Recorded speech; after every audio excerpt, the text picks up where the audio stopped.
I still remember that morning, even now, years later.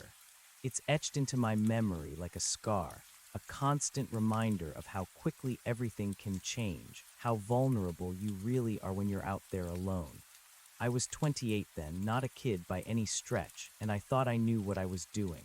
I'd been camping and hiking since I was a teenager, always drawn to the quiet majesty of the mountains, the challenge of navigating trails that most people only saw in postcards. This particular trip was to the Blackwood Peaks, a remote section of the national forest known for its rugged terrain and sparse human presence. It wasn't my first time there. In fact, it was a place I'd grown to love, a sanctuary where the air tasted cleaner and the only sounds were the wind in the pines and the distant call of a hawk. I was overdue for a break from my busy, noisy city life, craving that deep sense of isolation only the wilderness could provide. I went alone, which looking back was my first mistake, a classic setup for every campfire horror story. But back then I saw it as a strength, a testament to my self-reliance. My friends had work or family, or just weren't keen on spending a week off-grid with no cell service. So I packed up my old Ford Ranger, threw my well-worn backpack in the bed, and headed east, leaving the concrete jungle behind. The drive was long but peaceful, winding through small towns until the asphalt gave way to gravel and then just dirt. I parked at a trailhead rarely used, a rough track I'd discovered years ago, tucked away behind a rusted no trespassing sign that had long since lost its authority. From there, it was a 6-mile hike to my preferred spot by Echo Lake, a pristine body of water cradled in a natural basin, completely out of sight from any established trails. It was my secret place, my sanctuary. The first couple of days were exactly what I'd hoped for. Long hikes, fishing at dawn, evenings spent by a small, crackling fire, reading or just watching the stars. No schedule, no deadlines, just the rhythm of nature. It was restorative, grounding. I felt a familiar sense of peace settle over me, that feeling of being perfectly at home in the vastness. Then came day 3. I woke up earlier than usual, just before the sun began to paint the eastern sky. The air was crisp, carrying the scent of pine needles and damp earth.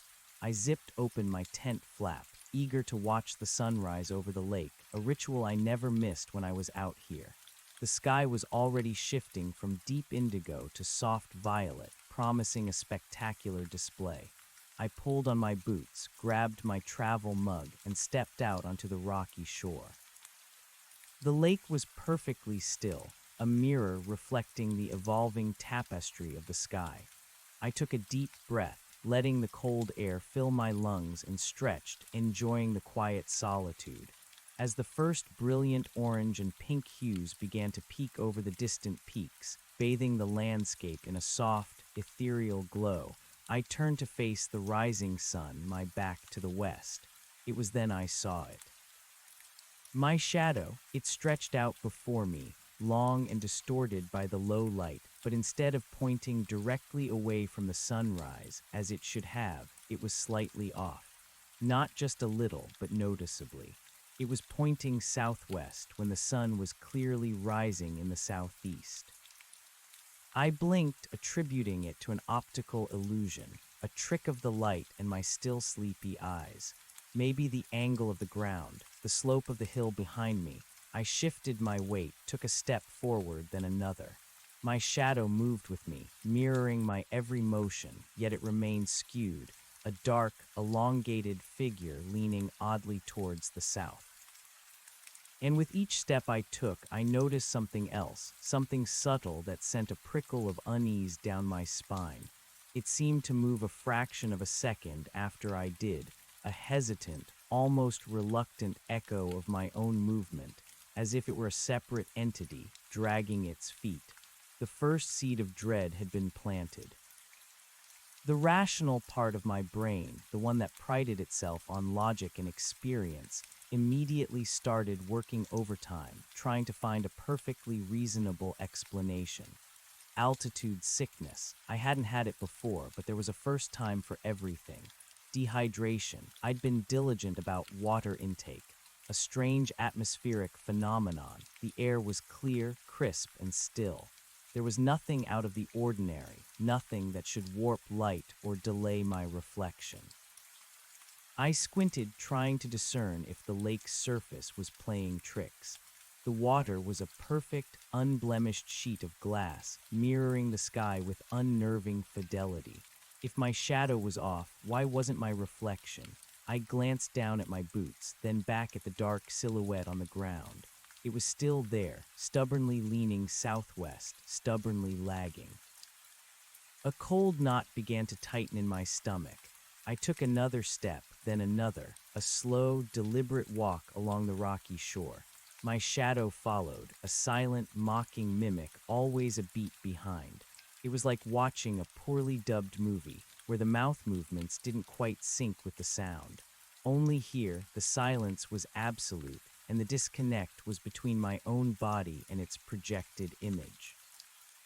I stopped, frozen. My shadow, after its fractional delay, stopped too, holding its awkward, southwest-pointing stance. My heart began to pound a little harder, a primal drumbeat against the stillness of the dawn. This wasn't an illusion.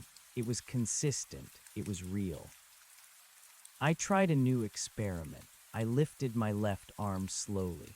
The shadow's left arm, after that tiny, almost imperceptible hesitation, rose. I wiggled my fingers. The shadow's fingers wiggled. I spun around quickly, trying to catch it off guard to see if it would snap back into alignment. It didn't. It rotated, always behind, always skewed, always leaning. When I faced east again, towards the now fully risen sun, my shadow was still pointing southwest. It was a compass needle gone rogue, pointing in a direction that defied physics.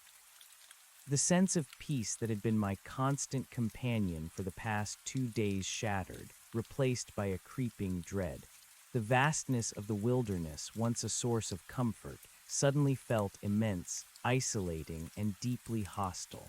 I was alone, miles from anyone, with a shadow that no longer behaved like my own. I spent the rest of the morning trying to shake the feeling, to convince myself that I was overtired, overthinking, or just plain cracking up from too much solitude. I forced myself to go through my routine. I boiled water for coffee, made a simple breakfast of oatmeal and dried fruit. Each time I moved near the campfire, my shadow danced erratically in the flickering light, its movements lagging, its shape distorted by the flames, exacerbating the unease. I found myself instinctively turning away from it, trying to keep it out of my peripheral vision. It was a ridiculous reaction, a childish fear of something that couldn't possibly hurt me, but the primitive part of my brain wasn't interested in logic. Fishing was out of the question. I couldn't concentrate. Every time I cast my line, I'd see that dark, detached shape move behind me, a spectral double that wasn't quite me. The lake, which had been a haven, now seemed to hold a silent judgment. The mountains, once majestic, now felt like towering, impassive witnesses. I decided a hike might clear my head, a strenuous effort to burn off the anxious energy coiling in my gut. I packed a small bag with water and trail mix, checked my map, and headed towards the northern ridge, a challenging ascent that usually demanded my full attention. Maybe pushing my physical limits would reset whatever was happening in my mind. As I walked, the sun climbed higher, casting shorter, more defined shadows. But even in the midday light, with the sun nearly overhead, my shadow still retained its subtly distinct characteristics. It was shorter now, huddled beneath my feet, but it was still angled slightly off, and if I made a sudden move, I could still perceive that infinitesimal delay. It was maddening. It was like an itch I couldn't scratch, a whisper I couldn't quite make out. I stopped at a small clearing on the ridge, looking out over the expansive forest, a sea of green stretching to the distant, hazy peaks. I was a speck in this immense landscape, my shadow a darker speck beneath me. I sat on a smooth rock, pulling out my binoculars, trying to focus on anything else. A distant hawk, the way the light played on the pine needles, anything to distract myself from the silent, unsettling presence that clung to my feet. But it was no use. The more I tried to ignore it, the more prominent it became in my mind. I found myself checking its position, anticipating its movements. It was like I was sharing my space with an invisible companion, except this companion was me, but not me. The silence of the wilderness, which I usually cherished, began to press in on me. It was no longer peaceful. It was expectant, waiting. I felt exposed, vulnerable, scrutinized. I started talking to myself, a low murmur under my breath just to break the suffocating quiet. "What the hell is going on?" I whispered. "Am I losing it?" No answer, of course, only the rustle of leaves in a phantom breeze and the distant chirping of unseen birds. My shadow lay perfectly still beneath me, a dark blot against the sun-drenched rock, its strange angle a constant, unsettling reminder. I decided to try a more direct approach. I stood up slowly, deliberately. The shadow rose with me a beat behind. I held out my hand, palm up, then rotated my wrist. The shadow mirrored it, a fraction late. "All right," I said, my voice sounding rough in the open air. "If you're going to be weird, let's be weird together." I started walking again, but this time I focused entirely on the shadow. I exaggerated my movements. I swung my arms wide. I kicked out my legs. I even tried skipping, a movement I hadn't attempted in years. And with every action, the shadow followed, an uncanny, delayed echo. The lag was so subtle, so minute, that if I hadn't been actively looking for it, I might have missed it. But once noticed, it was impossible to unnotice. It was like a constant, low-frequency hum, just beneath the threshold of perception, but always there. The hike back to Echo Lake felt different. The woods, which had felt welcoming, now seemed to hold a subtle menace. Every rustle in the undergrowth, every snap of a twig made me jump. I found myself glancing over my shoulder, not for bears or mountain lions, but for something else. Something unseen, something that might be responsible for this impossible phenomenon. My self-reliance, once a source of pride, now felt like a heavy burden. By the time I reached my campsite, the sun was beginning its descent, painting the western sky in hues of orange and purple. The thought of setting up a fire, of sitting by its flickering light, filled me with a strange apprehension. I imagined my shadow, dancing and swaying, its delayed movements exaggerated by the shifting light, its skewed angle mocking me. I decided against a fire that night. I needed darkness, a reprieve from the constant visual reminder. I ate a cold dinner of jerky and trail mix, sitting by the tent flap, watching the stars begin to pepper the darkening sky. My shadow, long and indistinct in the fading light, stretched out behind me, a silent, persistent presence. Sleep did not come easily. Every creak of the tent fabric, every whisper of the wind through the pines sounded magnified, ominous.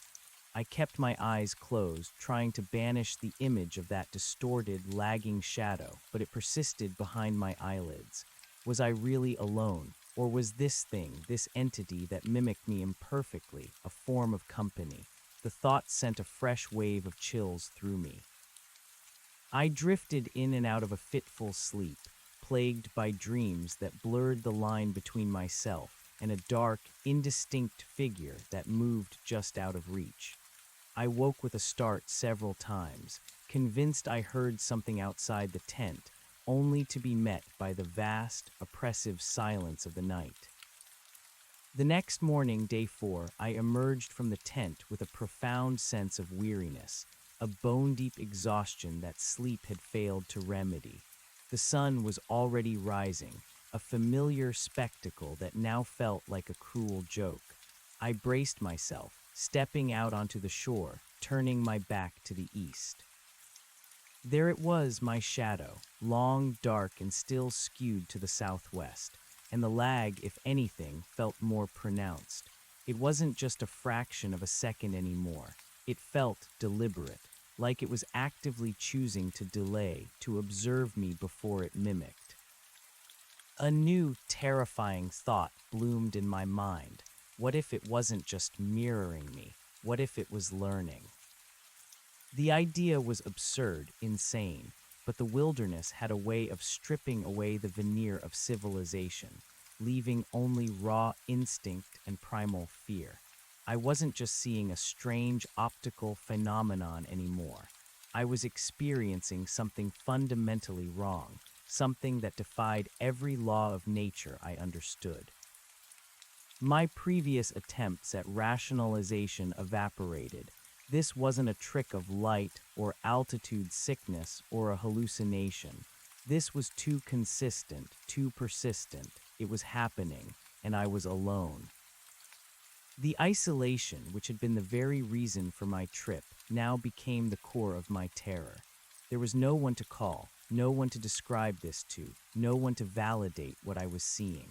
If I started talking about my shadow acting independently, they'd lock me up. Or worse, they'd assume I was just another hiker who couldn't handle the solitude, another casualty of the wild's psychological toll. I tried to eat breakfast, but my appetite was gone.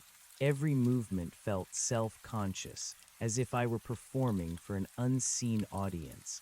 I caught myself watching my shadow more than I watched my hands preparing food. It was observing me, always a beat behind. This wasn't a static image. It was dynamic, responsive. It was alive.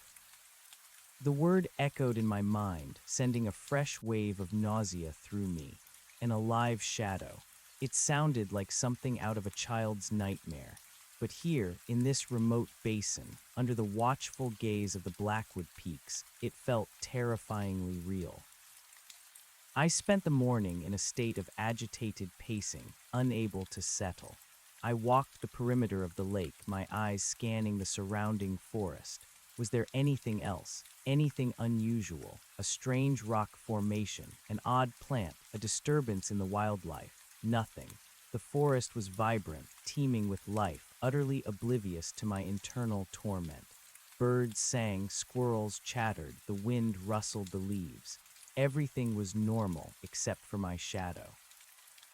I began to experiment more aggressively. I made sudden, erratic movements, a sharp turn, a quick crouch, a frantic wave. The shadow responded, always delayed, always skewed. It was like a crude puppet show, with me as the clumsy puppeteer and the shadow as the reluctant, unresponsive puppet. Then something new happened. I was standing by the lake's edge, my back to the rising sun, focusing intently on the shadow. I raised my right arm slowly, watching its dark twin mirror me. Then I stopped my arm midair. I held it perfectly still. The shadow's arm, after its customary lag, rose to the same position. But then, instead of holding still, its fingers twitched.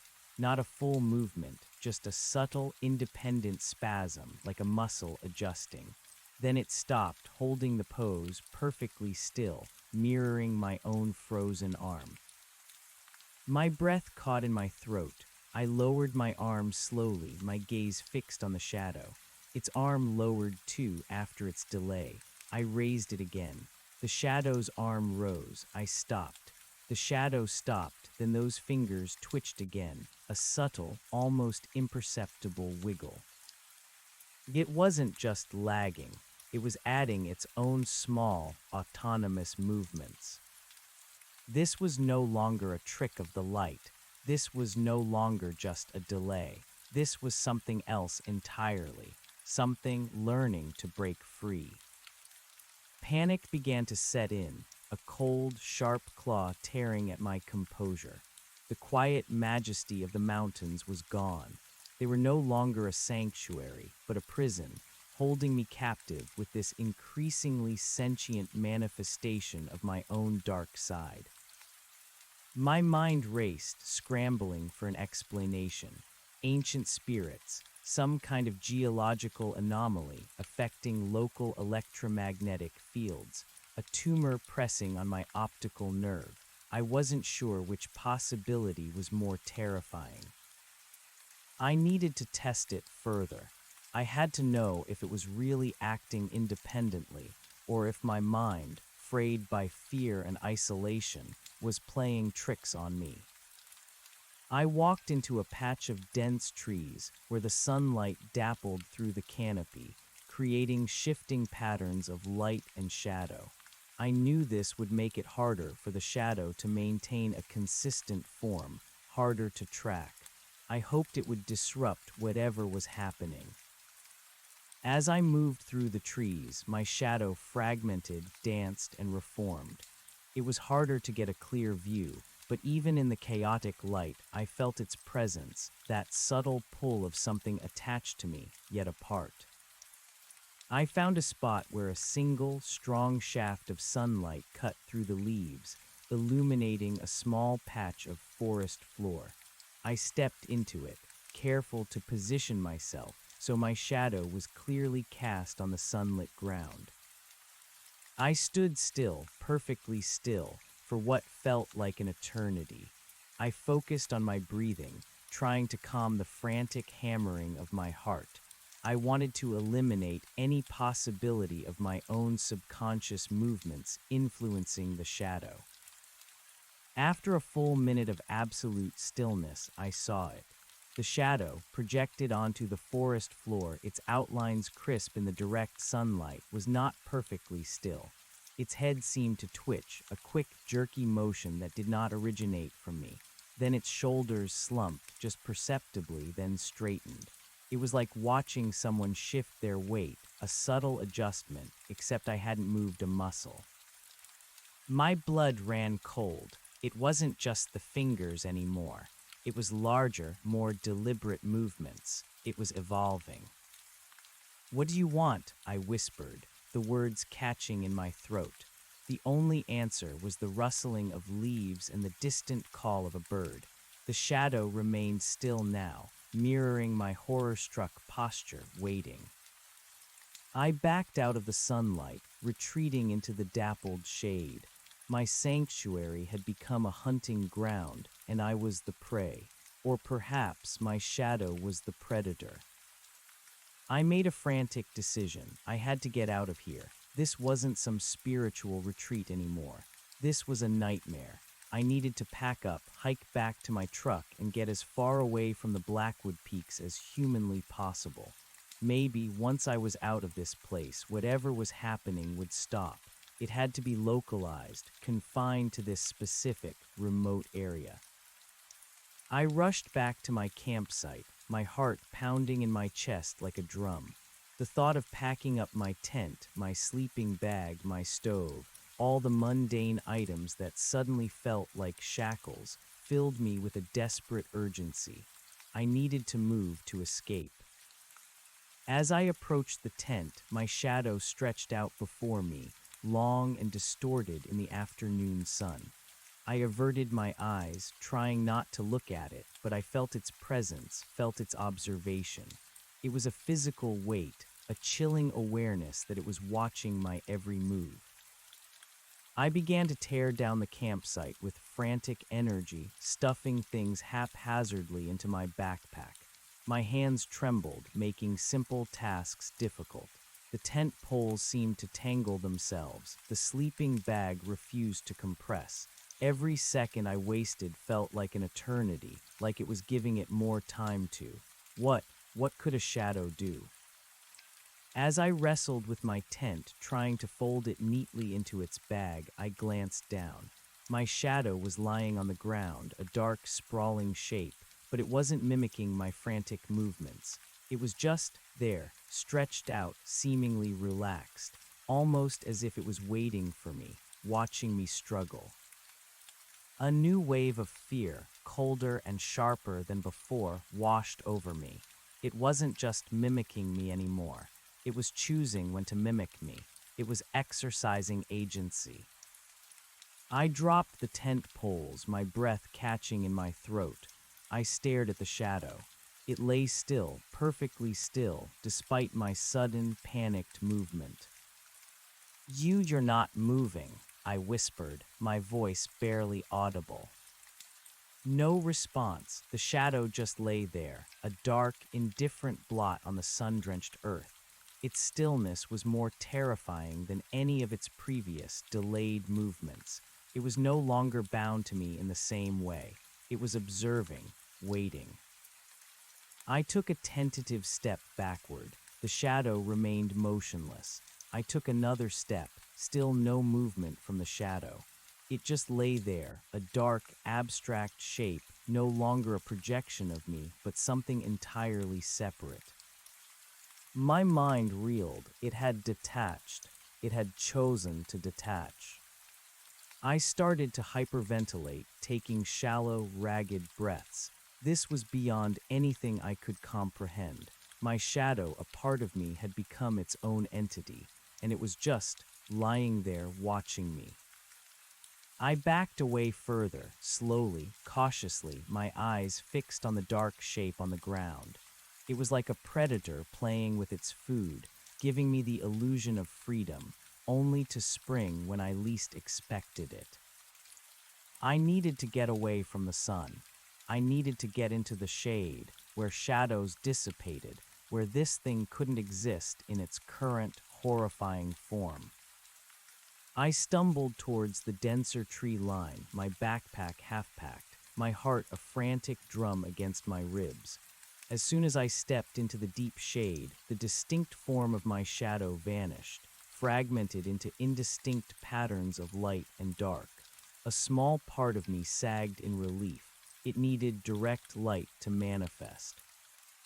But the relief was short-lived. Even though I couldn't see its clear form, I still felt it. That chilling presence, that sense of being watched, hadn't dissipated. It was still there, a formless energy clinging to me, a cold weight on my soul. I stumbled through the trees, not caring about the trail, just wanting to put distance between myself and that spot by the lake, that place where my shadow had come to life.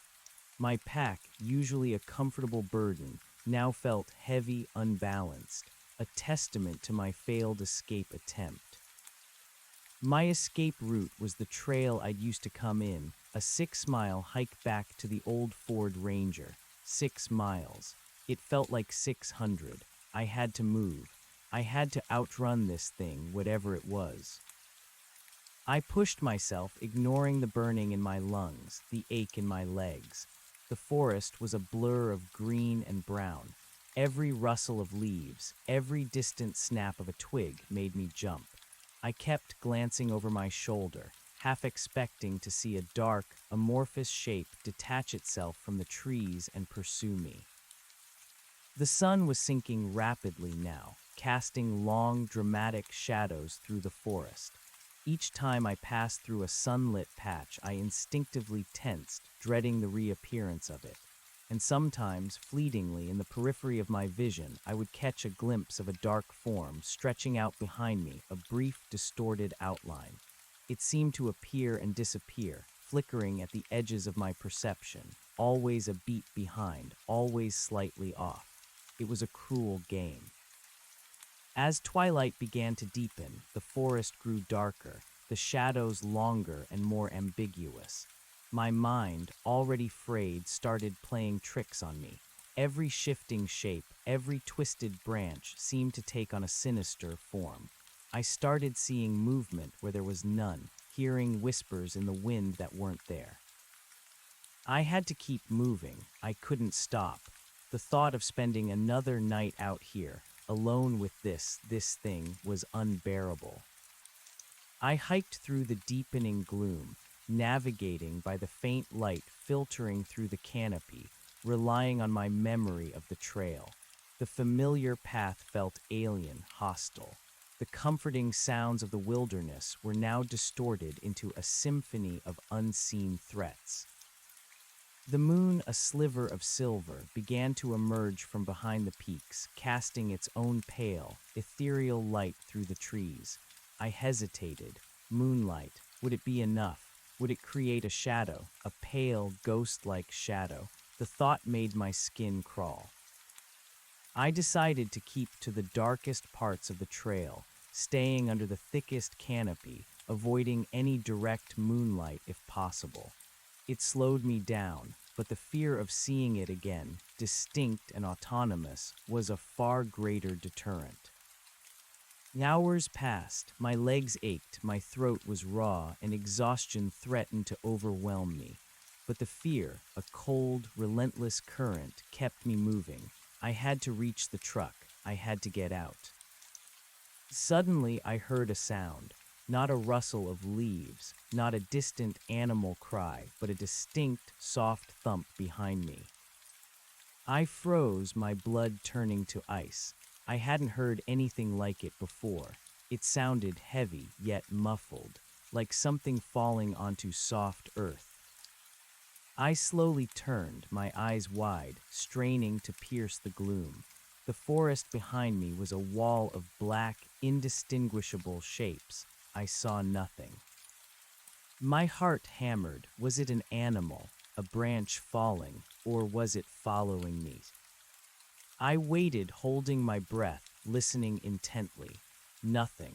Only the oppressive silence of the night, broken by the frantic pounding of my own heart. I slowly turned back, forcing myself to continue.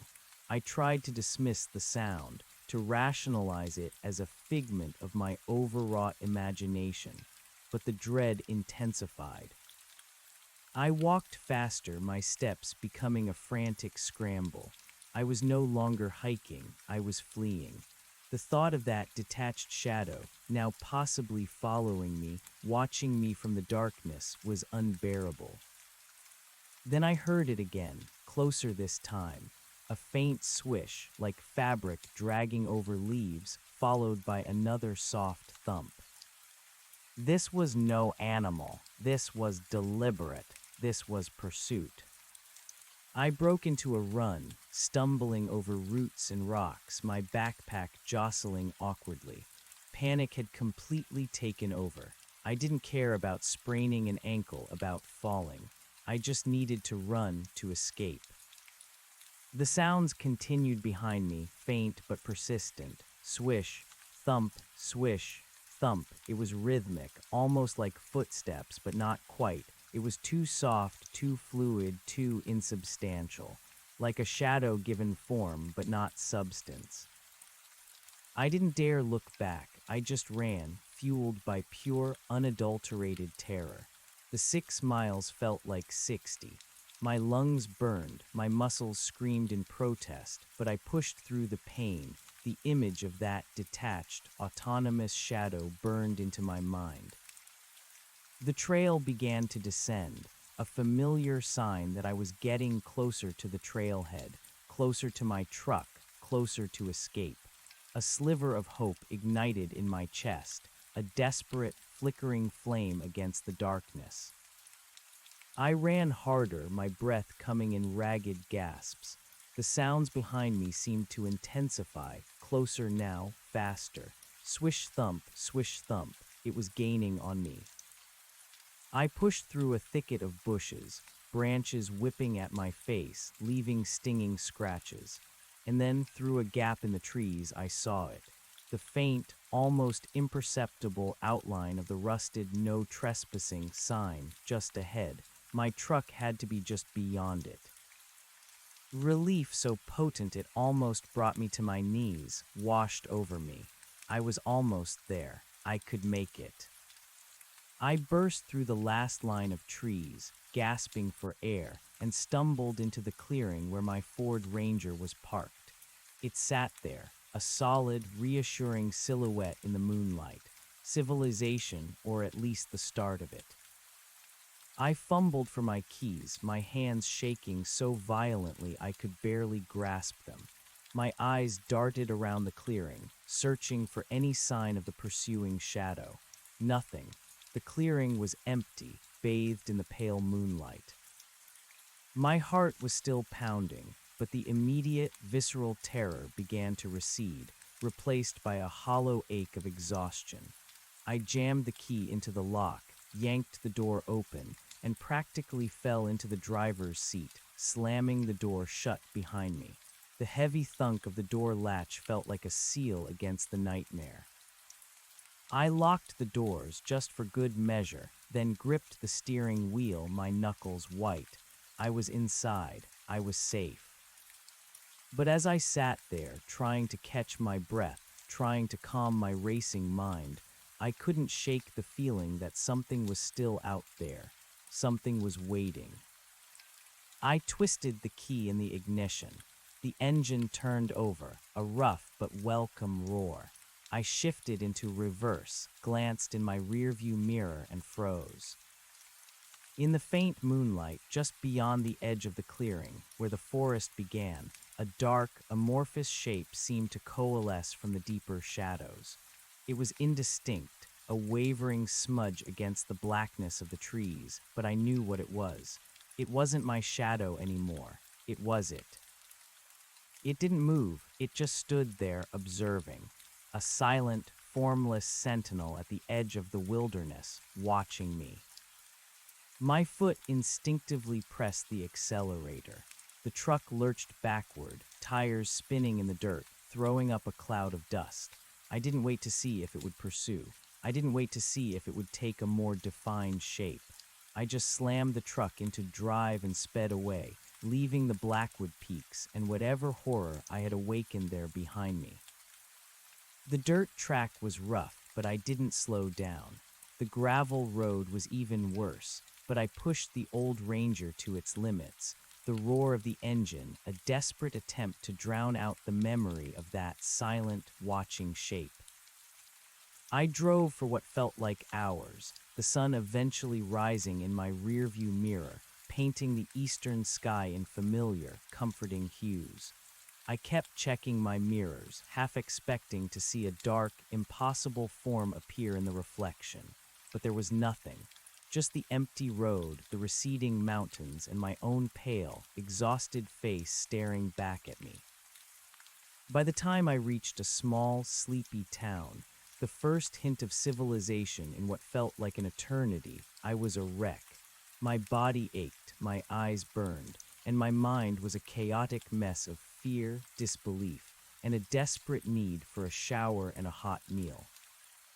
I found a gas station, pulled in, and filled up my tank, my hands still trembling as I handled the pump.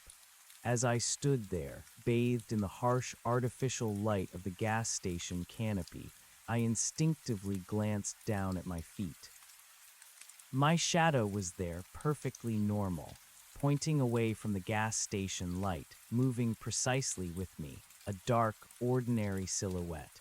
There was no lag, no skewed angle, no independent twitches. A wave of profound relief, mixed with a chilling uncertainty, washed over me. Had it all been real? Or had the isolation, the stress, and the sheer strangeness of the wilderness finally broken my mind? I paid for my gas, grabbed a coffee that tasted like burnt plastic, and got back in the truck. The normalcy of the bustling gas station, the sounds of distant traffic, the sight of other people, all worked to soothe my raw nerves. It was over. Whatever had happened, it was confined to those mountains. I had left it behind. I drove on, putting more miles between myself and the Blackwood Peaks. The sun climbed higher, warming the world, burning away the remnants of the night's terror. I felt a fragile sense of calm settling over me. I was safe. I was back in the world of logic and reason. Hours later, I pulled into a rest stop, desperate for a few hours of sleep before continuing my journey home. I parked the truck in a secluded corner, away from the sparse other vehicles, and leaned back, closing my eyes. The image of the shadow at the edge of the clearing still haunted me, But now, in the safety of the daylight, it felt like a fading nightmare. I must have drifted off. I woke with a jolt, disoriented, the passenger side window now bathed in the late afternoon sun. I stretched, groaning as my stiff muscles protested. I checked my phone. No signal still. I must have driven further than I thought. I looked out the window, assessing my surroundings. The rest stop was empty now, save for my truck. The silence was profound, almost as deep as the one I'd left behind in the mountains. A heavy sense of unease settled over me. This was too quiet. I sat up, my gaze sweeping the trees that bordered the parking lot. Nothing, just the endless, anonymous forest. Then I saw it, in the reflection of my driver's side mirror, a dark, indistinct shape at the edge of the tree line. It was too far away to be certain, too vague to be anything definitive. But the way it seemed to absorb the light, the way it shimmered, almost like heat haze, sent a fresh jolt of fear through me.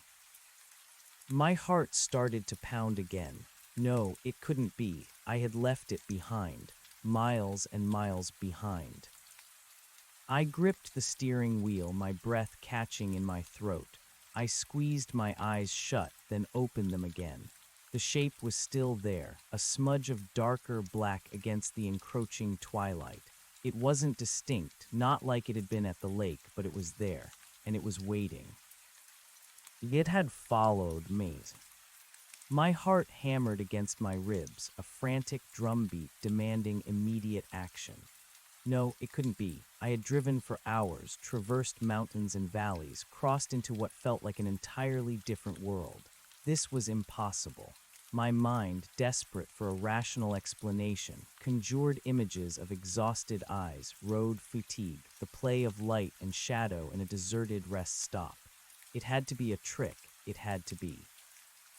I squeezed my eyes shut, pressing my knuckles into my eyelids until bright spots danced behind them. When I opened them again, my gaze shot back to the driver's side mirror. The shape was still there, perhaps slightly more defined now, a deeper ink stain against the fading light, but still indistinct enough to deny if I tried hard enough. But I knew, I felt it, a cold, sickening certainty burrowing into my gut. It had followed me. It wasn't confined to Blackwood Peaks. It was here, miles away, a silent, relentless stalker. My hand flew to the ignition, twisting the key with a desperate urgency. The engine roared to life, a comforting sound of power and potential escape. I slammed the truck into drive, tires spitting gravel as I peeled out of the rest stop parking lot. I didn't glance back, didn't dare to. My eyes were fixed on the asphalt ahead, my foot pressed hard on the accelerator. The highway stretched out before me, an endless ribbon of gray, but now it felt less like a path to freedom and more like a trap. The sun was dipping below the horizon, painting the sky in fiery streaks of orange and purple. The long shadows that stretched across the road, cast by passing trees and distant hills, were no longer benign. Each one was a potential hiding place, a shifting, amorphous form that could suddenly coalesce into it. My rearview mirror became a torment, a window to my growing paranoia. I kept checking it, my breath held tight in my chest, half expecting to see that dark smudge gaining on me, looming in the reflection. But there was nothing, just the darkening sky and the receding landscape. I drove until the last vestiges of twilight faded, and the highway became a tunnel of my own headlights. The fear, however, refused to dissipate. It clung to me, a heavy cloak woven from the impossible. I tried to reason with myself, to push the image of that watching shadow from my mind. It was a hallucination, a product of extreme stress and exhaustion. It had to be, but the memory was too vivid, the feeling of its presence too real. Hours melted into a blur of highway lines and whispered reassurances that I barely believed. I was pushing myself, my body aching, my eyes gritty with fatigue, but I couldn't stop. The thought of stopping, of pulling over for even a moment, was unbearable. What if it was waiting? What if it was just out of sight, clinging to the shadows of the night, biding its time? I eventually found myself in a different state, the landscape subtly changing, the air feeling a little heavier, warmer. The endless anonymity of the interstate was both a blessing and a curse. A blessing because it was crowded with other vehicles, a constant flow of humanity that promised safety in numbers. A curse because it was still just me, alone in my truck, carrying this impossible burden. I decided to stop at the next major town, one large enough to offer more than just a gas station and a desolate rest stop. I needed bright lights, people, noise, anything to drown out the oppressive silence of my own thoughts and the persistent dread. It was well past midnight when I finally pulled into a brightly lit truck stop, a sprawling complex of convenience stores, fast food restaurants, and dozens of idling semi-trucks. The cacophony of engines, the glare of neon signs, the chatter of voices, it was overwhelming, almost painful, but also incredibly reassuring. This was civilization. This was normal. I parked as close as possible to the main building, under a powerful floodlight, practically bathing my truck in artificial daylight. I killed the engine, the sudden silence inside the cab almost jarring after hours of road noise. I sat there for a moment, gripping the steering wheel, just breathing, trying to calm the frantic thrumming of my nerves. Then slowly, cautiously, I opened the door. The familiar scent of exhaust fumes and greasy food filled the air. I stepped out, my legs stiff and wobbly, and immediately glanced down. My shadow was there, a crisp, well-defined silhouette cast by the floodlight. It moved with me in perfect sync, a perfectly normal, obedient shadow. A shaky breath of relief escaped my lips. It was gone. It really was just my imagination, my mind playing tricks. The sheer exhaustion, the isolation, the strangeness of the wilderness had pushed me to the brink. I almost laughed, a hysterical, breathless sound that quickly turned into a dry cough. I walked into the convenience store, the automatic doors sliding open with a whoosh that made me jump. The bright fluorescent lights overhead were almost painful after hours of driving in the dark. I grabbed a coffee, a sugary energy drink, and a packet of ibuprofen. As I stood in line, surrounded by other weary travelers, the mundane reality of the moment felt like a powerful antidote to the madness I had endured. The cashier, a bored teenager with piercings, barely glanced up as I paid. I mumbled a thank you and headed back to my truck, feeling a fragile sense of normalcy slowly settling in. I had made it. I was safe. As I approached my Ranger, I saw a large puddle reflecting the floodlight, shimmering on the asphalt. Without thinking, I stepped over it, my eyes momentarily drawn to my reflection in the water. And then I stopped dead.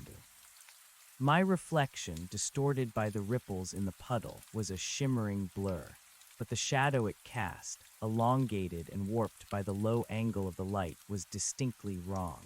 Its shape, even in the watery distortion, seemed to lean away from me, its head tilted in a way that wasn't mine, its form subtly elongated. And then as I stood frozen, my reflection's arm seemed to twitch, a quick, independent movement that I hadn't made. It wasn't just in the mountains. It wasn't just on the highway. It was here, with me. The fragile shield of normalcy shattered, sending shards of terror through me. My mind screamed in protest, but my gut knew. It had fooled me. It had hidden or dissolved, or whatever it did in the light of day, only to reappear when I least expected it. I stumbled back, away from the puddle, my eyes fixed on the watery reflection. But as I moved, the reflection shifted, the ripples distorting everything. The brief, terrifying glimpse was gone. I scrambled into my truck, slamming the door shut. My hands were shaking so violently I dropped my keys. I fumbled for them, retrieved them, and jammed them into the ignition.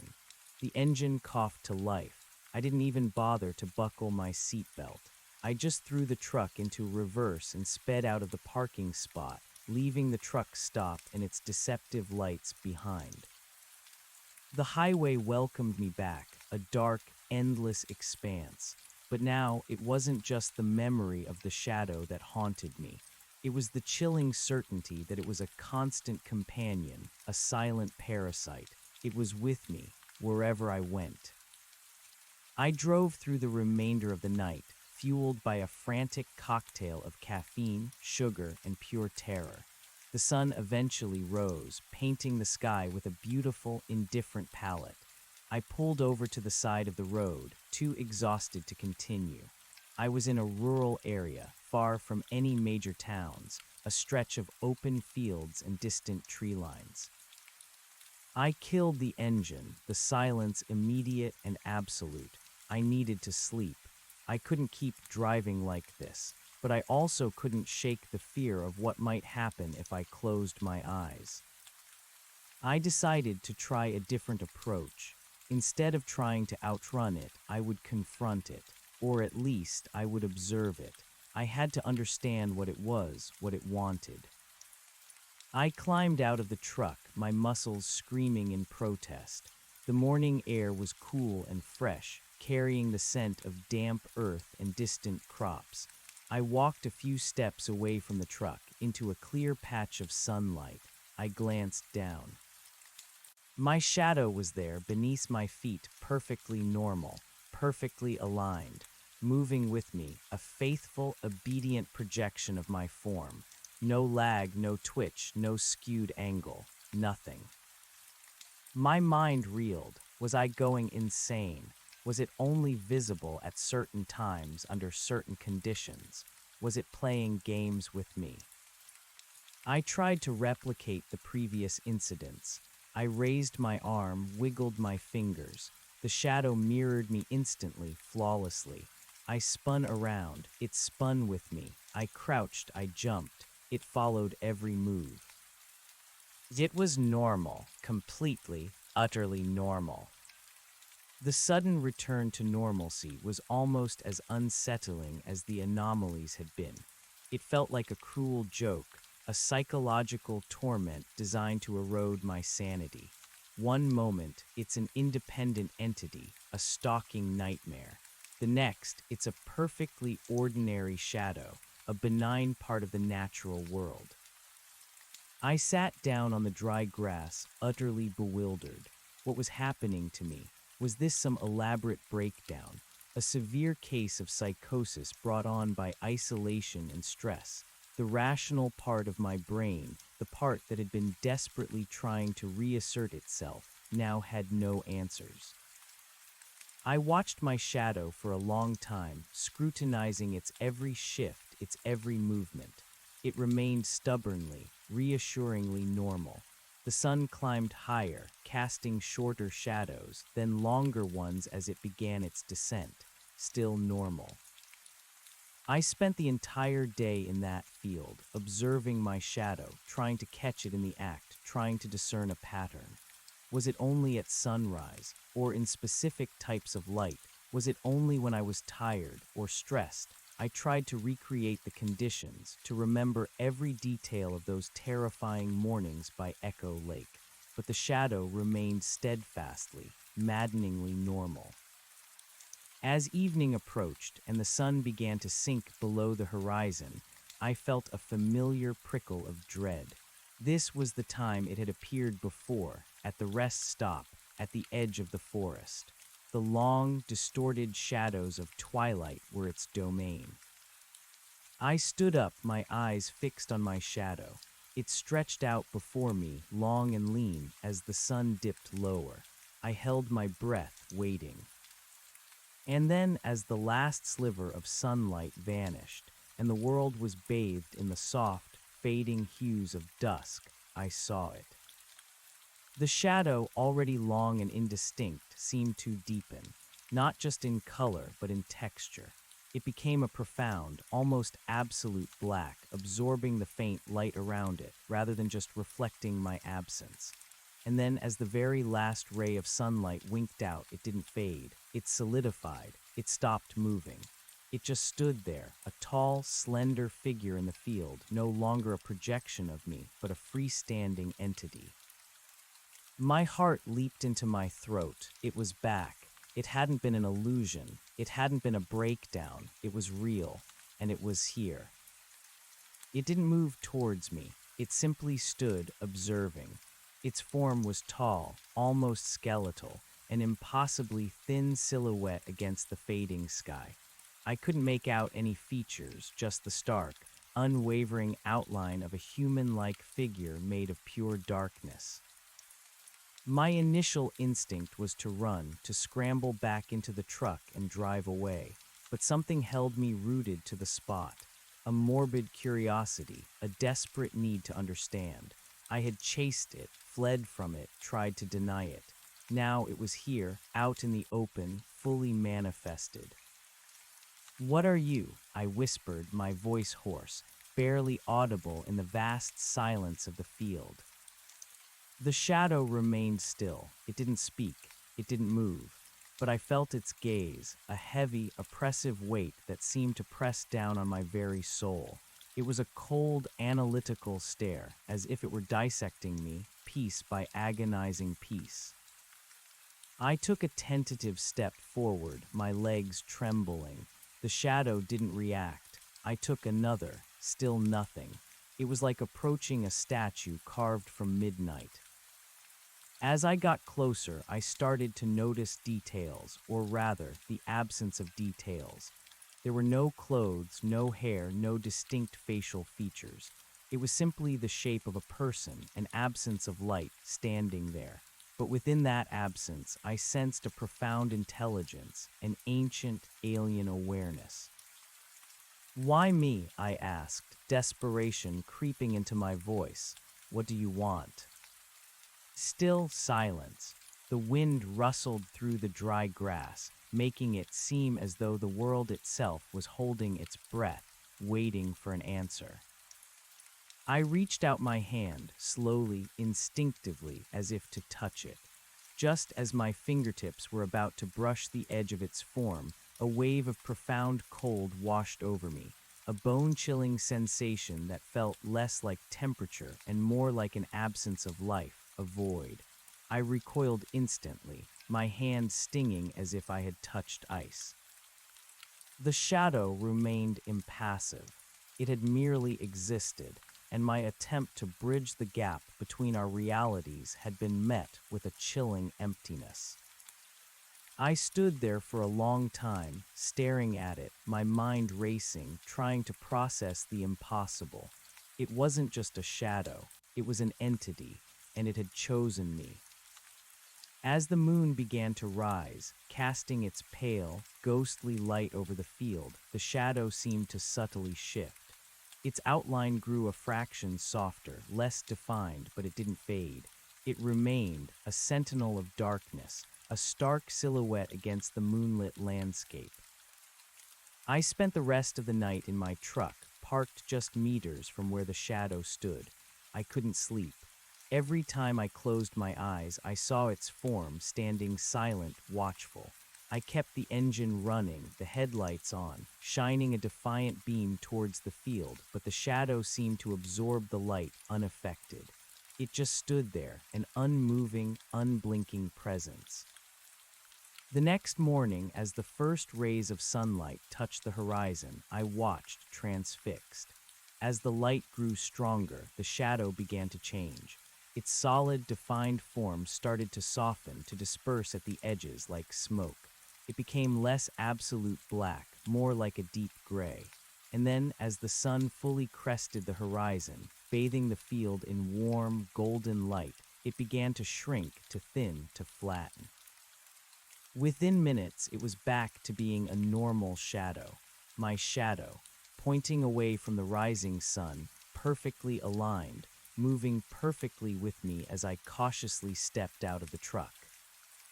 It was a cycle, manifestation at dusk, presence throughout the night, dissolution at dawn. And during the day, it was my shadow, behaving normally, hiding in plain sight. The realization brought a fresh wave of terror, but also a strange, morbid clarity. This wasn't something I could escape. It was a part of me, yet separate, a symbiotic horror. I decided then that I couldn't just run anymore. I needed to understand. I needed to fight back, or at least learn how to coexist with this impossible entity. I got back into my truck, a strange sense of resolve settling over me. I wasn't going home yet, not until I figured this out. I couldn't bring this thing into my normal life, into the city, into contact with other people. I had to contain it, or understand it, or somehow sever the impossible link that bound us. I drove to the nearest town, a small, sleepy place with a general store and a single gas station. I needed supplies, a new plan. I filled up my tank, bought more coffee, some food, and a local map. I avoided looking at my reflection in the gas station windows, avoided any puddles. I knew it was there, hiding, waiting for dusk. I drove out of town, heading west, away from the mountains, but also away from any major cities. I sought out a secluded area, a place where I could observe it without attracting attention. I found a deserted national park, a vast expanse of forests and open plains with a few dispersed campsites. Perfect. No one for miles. I set up my camp in a clearing, far from the nearest trail, surrounded by dense trees. I decided against a tent. I wanted to be out in the open, to face it directly. I built a small fire, the crackling flames offering a fragile sense of comfort in the immense solitude. As dusk approached, I sat by the fire, my eyes fixed on my shadow. It stretched out, long and distorted, cast by the setting sun and the flickering firelight. I watched intently, my heart pounding in anticipation. And then, as the last rays of sun faded, and the world was plunged into twilight, it happened. My shadow, instead of disappearing into the deepening gloom, solidified. It rose, not from the ground, but from the ground like a vaporous column of pure darkness, coalescing into the familiar, impossibly thin, human-like form. It stood there a few yards from my campfire, absorbing the light, its outline sharp against the backdrop of the darkened trees. It was taller than me, almost 7 feet, and impossibly slender, like a silhouette cut from black paper. The cold, oppressive presence it exuded was palpable, a physical weight in the air around it. My campfire, which had felt so comforting, now seemed utterly insignificant, its light swallowed by the absolute blackness of the entity. I watched it, my breath held tight in my chest. It didn't move. It just stood there, observing me with that same ancient, analytical stillness. "What are you?" I asked again, my voice shaking, but this time with a hint of defiance. "Why are you here?" No answer. The silence stretched, heavy and profound. I decided to try an experiment. I picked up a small branch from beside the fire, a flaming twig, and held it up, extending it towards the shadow. As the burning branch approached, the shadow recoiled. Not a sudden, jerky movement, but a slow, almost imperceptible withdrawal, a subtle shift in its form, as if the light, or perhaps the heat, was anathema to it. It didn't move far, just a slight distance, enough to maintain its personal space from the small flame. This was a breakthrough. It could be affected. It wasn't entirely impervious. I lowered the branch, letting it drop into the fire. The shadow slowly returned to its original position, its still form reasserting itself. "So you don't like fire," I murmured, a new thread of thought forming in my mind. "Or light." It offered no confirmation, no denial, just that chilling, watchful stillness. I spent the night awake, tending the fire, keeping it roaring. Every time the flames died down, the shadow seemed to lean forward, its dark form subtly expanding. As I added more wood and the fire flared, it would recede, shrinking slightly, becoming a little less imposing. It was a constant, silent dance between light and darkness, between me and this impossible entity. By morning, I was exhausted, but invigorated by the knowledge I had gained. It had a weakness, a vulnerability. As the sun rose, the shadow dissolved back into my normal shadow, lying obediently at my feet. I ate a quick breakfast, packed up my camp, and decided to push my luck. I was going to find out more. I was going to find out how to get rid of it. I drove to the nearest library, a small, unassuming building in another sleepy town. I needed information. Myths, legends, folklore, anything that could shed light on a shadow that came to life. I spent hours poring over old books, dusty tomes on local legends, occult practices, spiritual beliefs. Most of it was nonsense, superstition, or simply irrelevant. But then, buried in a brittle, leather-bound book about Native American legends of the region, I found something. A faded woodcut depicted a dark, human-like figure, impossibly thin, standing against a backdrop of mountains. The accompanying text, written in archaic language, spoke of the whispering shadow, a malevolent entity that detached itself from lonely travelers in remote places, slowly draining their life force, growing stronger by feeding on their fear and isolation. It was said to be a spirit of pure darkness, an echo of forgotten sorrow, and its only weakness was pure, unwavering light. Not just any light, but focused light, a concentrated beam that could pierce its essence.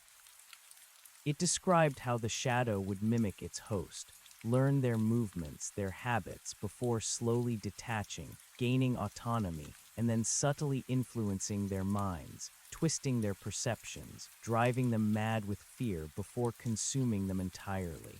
The description of the independent movements, the lag, the eventual detachment, it was all there, chillingly accurate. The text also mentioned that it was attracted to places of profound natural beauty that had been touched by tragedy or great suffering. Blackwood Peaks. I remembered reading about a mining disaster there decades ago, a lost expedition, a forgotten skirmish during colonial times. It fit. My blood ran cold as I read, a mixture of confirmation and dread. It wasn't a hallucination, it was real, and it was dangerous. It wanted to consume me. The book spoke of ancient rituals, of sacred fires and blessed amulets, but these were beyond my reach, beyond my understanding. The only practical information was the focused light. What kind of focused light? The book was vague, implying something supernatural, not just a flashlight. I closed the book, my hands trembling. I had a name for it now, the Whispering Shadow, and I knew its intentions. It was feeding on me subtly, slowly. My exhaustion, my frayed nerves, my persistent fear, it was all nourishment for it. I drove out of town, my mind buzzing with the new information. I needed a plan, a way to fight back. I couldn't outrun it. I couldn't hide from it, but I could try to banish it. I thought about the concentrated light, flashlights. I had a powerful one in my pack. Headlamp, car headlights, maybe. But the book seemed to suggest something more profound, something with spiritual significance. I decided to try my most powerful flashlight first. It was a high-lumen, tactical flashlight designed to cut through absolute darkness. If anything could be considered focused light, this would be it. I found another secluded spot, a wide-open plain this time, with nowhere for it to hide.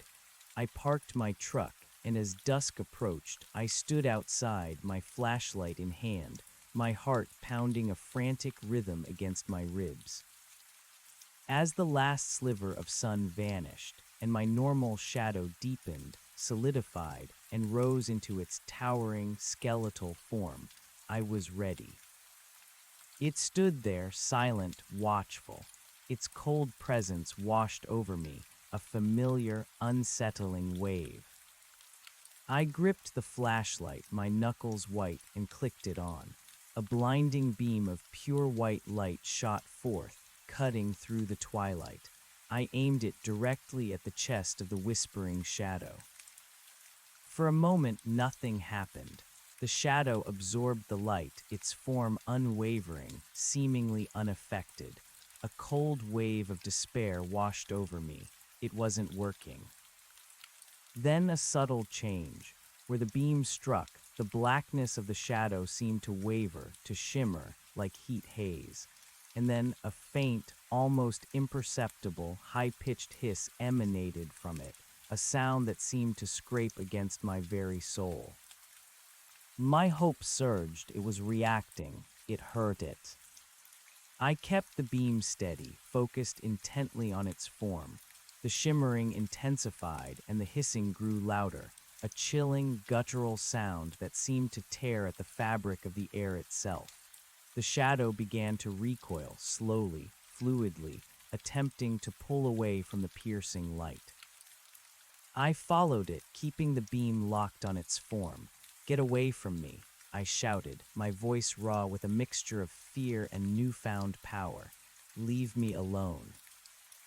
The shadow continued to recede, its form wavering, almost seeming to diminish under the sustained assault of the light.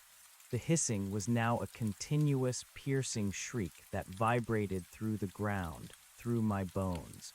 It was a sound of pure agony, of an ancient entity being undone. It moved faster now, backing away, desperately trying to escape the light. I pursued it relentlessly, my arm aching from holding the heavy flashlight steady. The beam was a weapon, and I wielded it with desperate precision. The shadow reached the edge of the tree line, its form now fragmented and distorted, desperately trying to blend into the deeper darkness. But I wouldn't let it. I pushed the beam harder, driving it deeper into the forest. The shrieking intensified, a final, despairing cry that ripped through the night. And then, with a final, violent shudder, the shadow seemed to dissipate, to unravel into nothingness. The blackness that had formed its body seemed to evaporate, leaving behind only the normal darkness of the forest. The oppressive cold lifted. The air seemed lighter, cleaner. The silence that followed was no longer terrifying, but profound, peaceful. I stood there, gasping for breath, my body trembling, the flashlight beam still cutting through the night. I had done it. I had banished it. I lowered the flashlight, my arm dropping to my side, heavy and exhausted. A wave of immense relief washed over me, so powerful it almost brought me to my knees. It was gone. I was free. I stood there for a long time, watching the spot where it had vanished, waiting for any sign of its return. Nothing, just the rustle of leaves in a gentle breeze, the distant hoot of an owl. The world seemed normal again, finally normal. I stumbled back to my truck, my legs weak, my mind reeling from the ordeal. I was physically and emotionally drained, but I had won.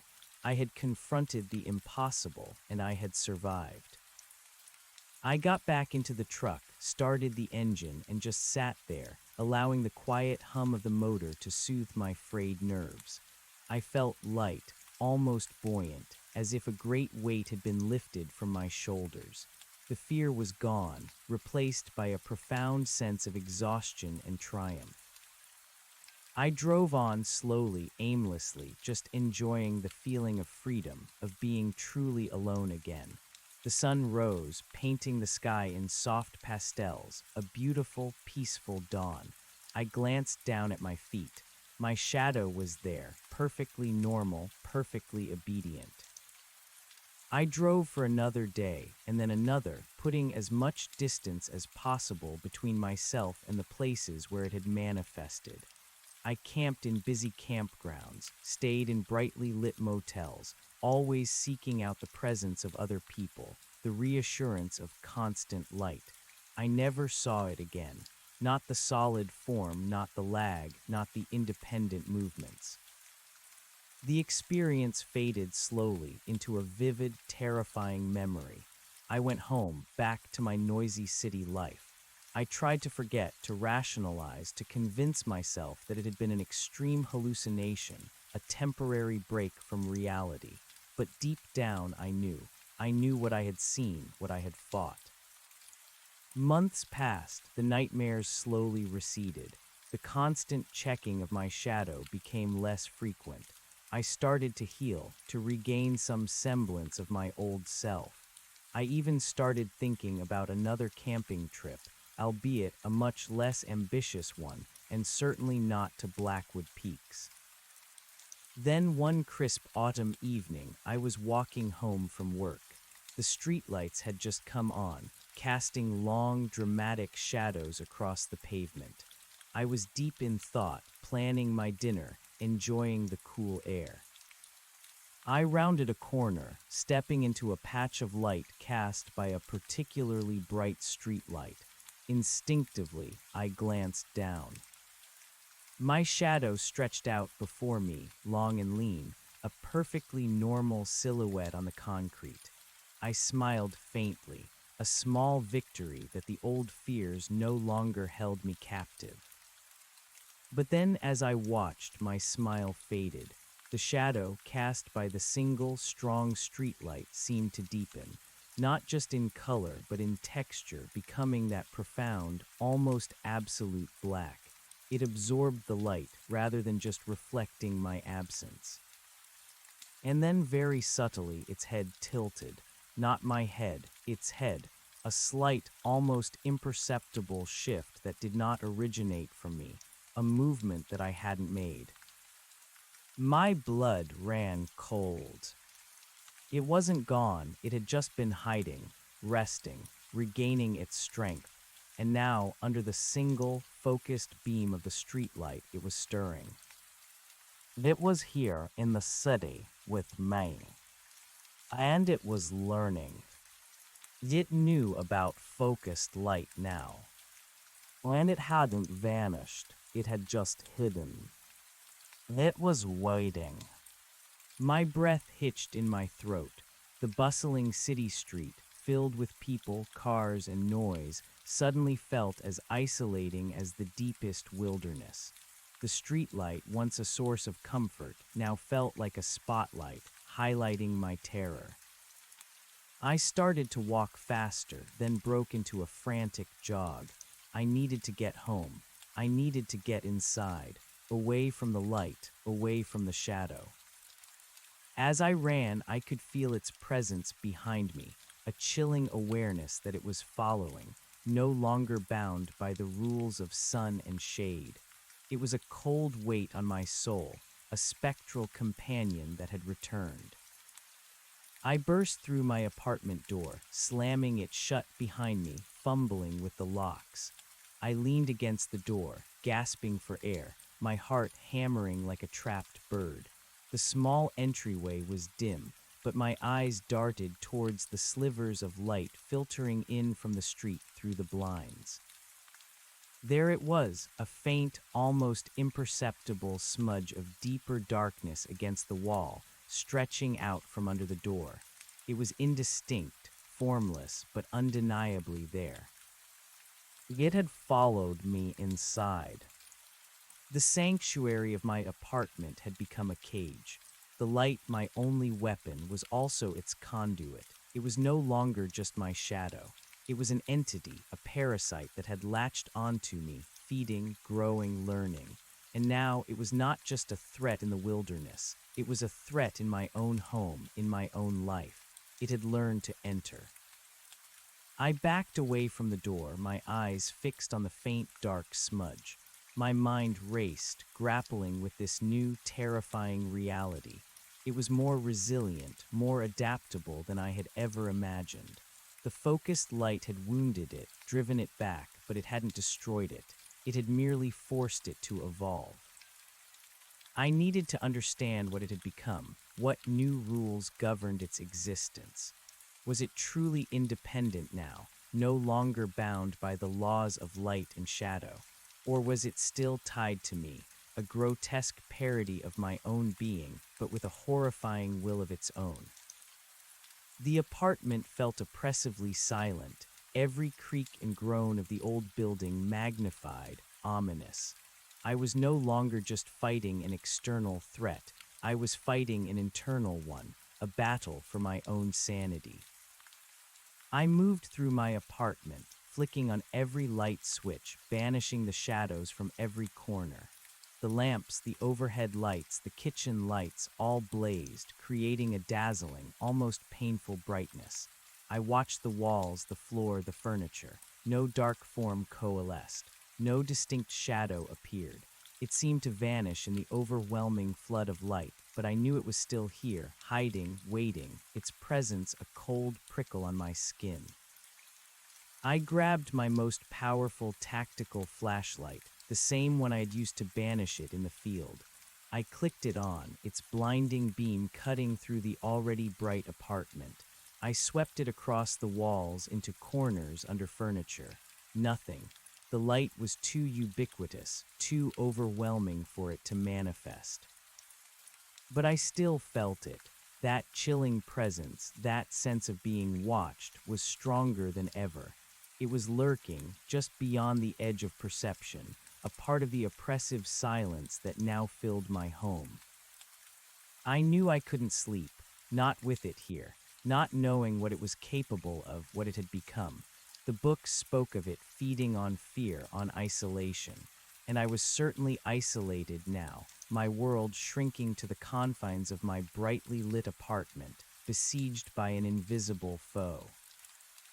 I spent the night sitting bolt upright on my couch, the flashlight clutched in my hand, my eyes scanning every inch of my apartment, straining to perceive any hint of its presence.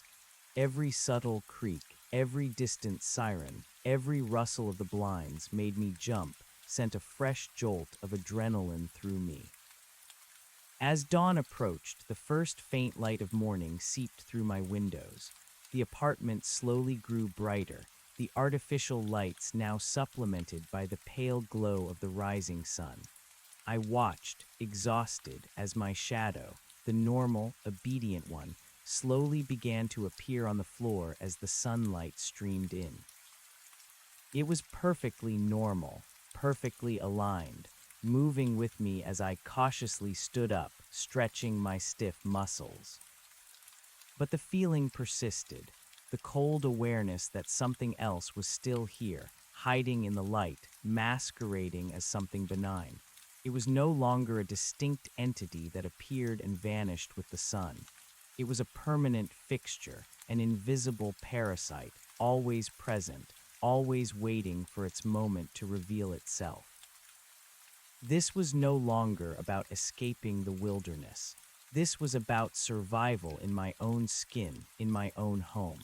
It had found a way to be constantly present, lurking in the very fabric of my being, or at least in the ubiquitous light that surrounded me.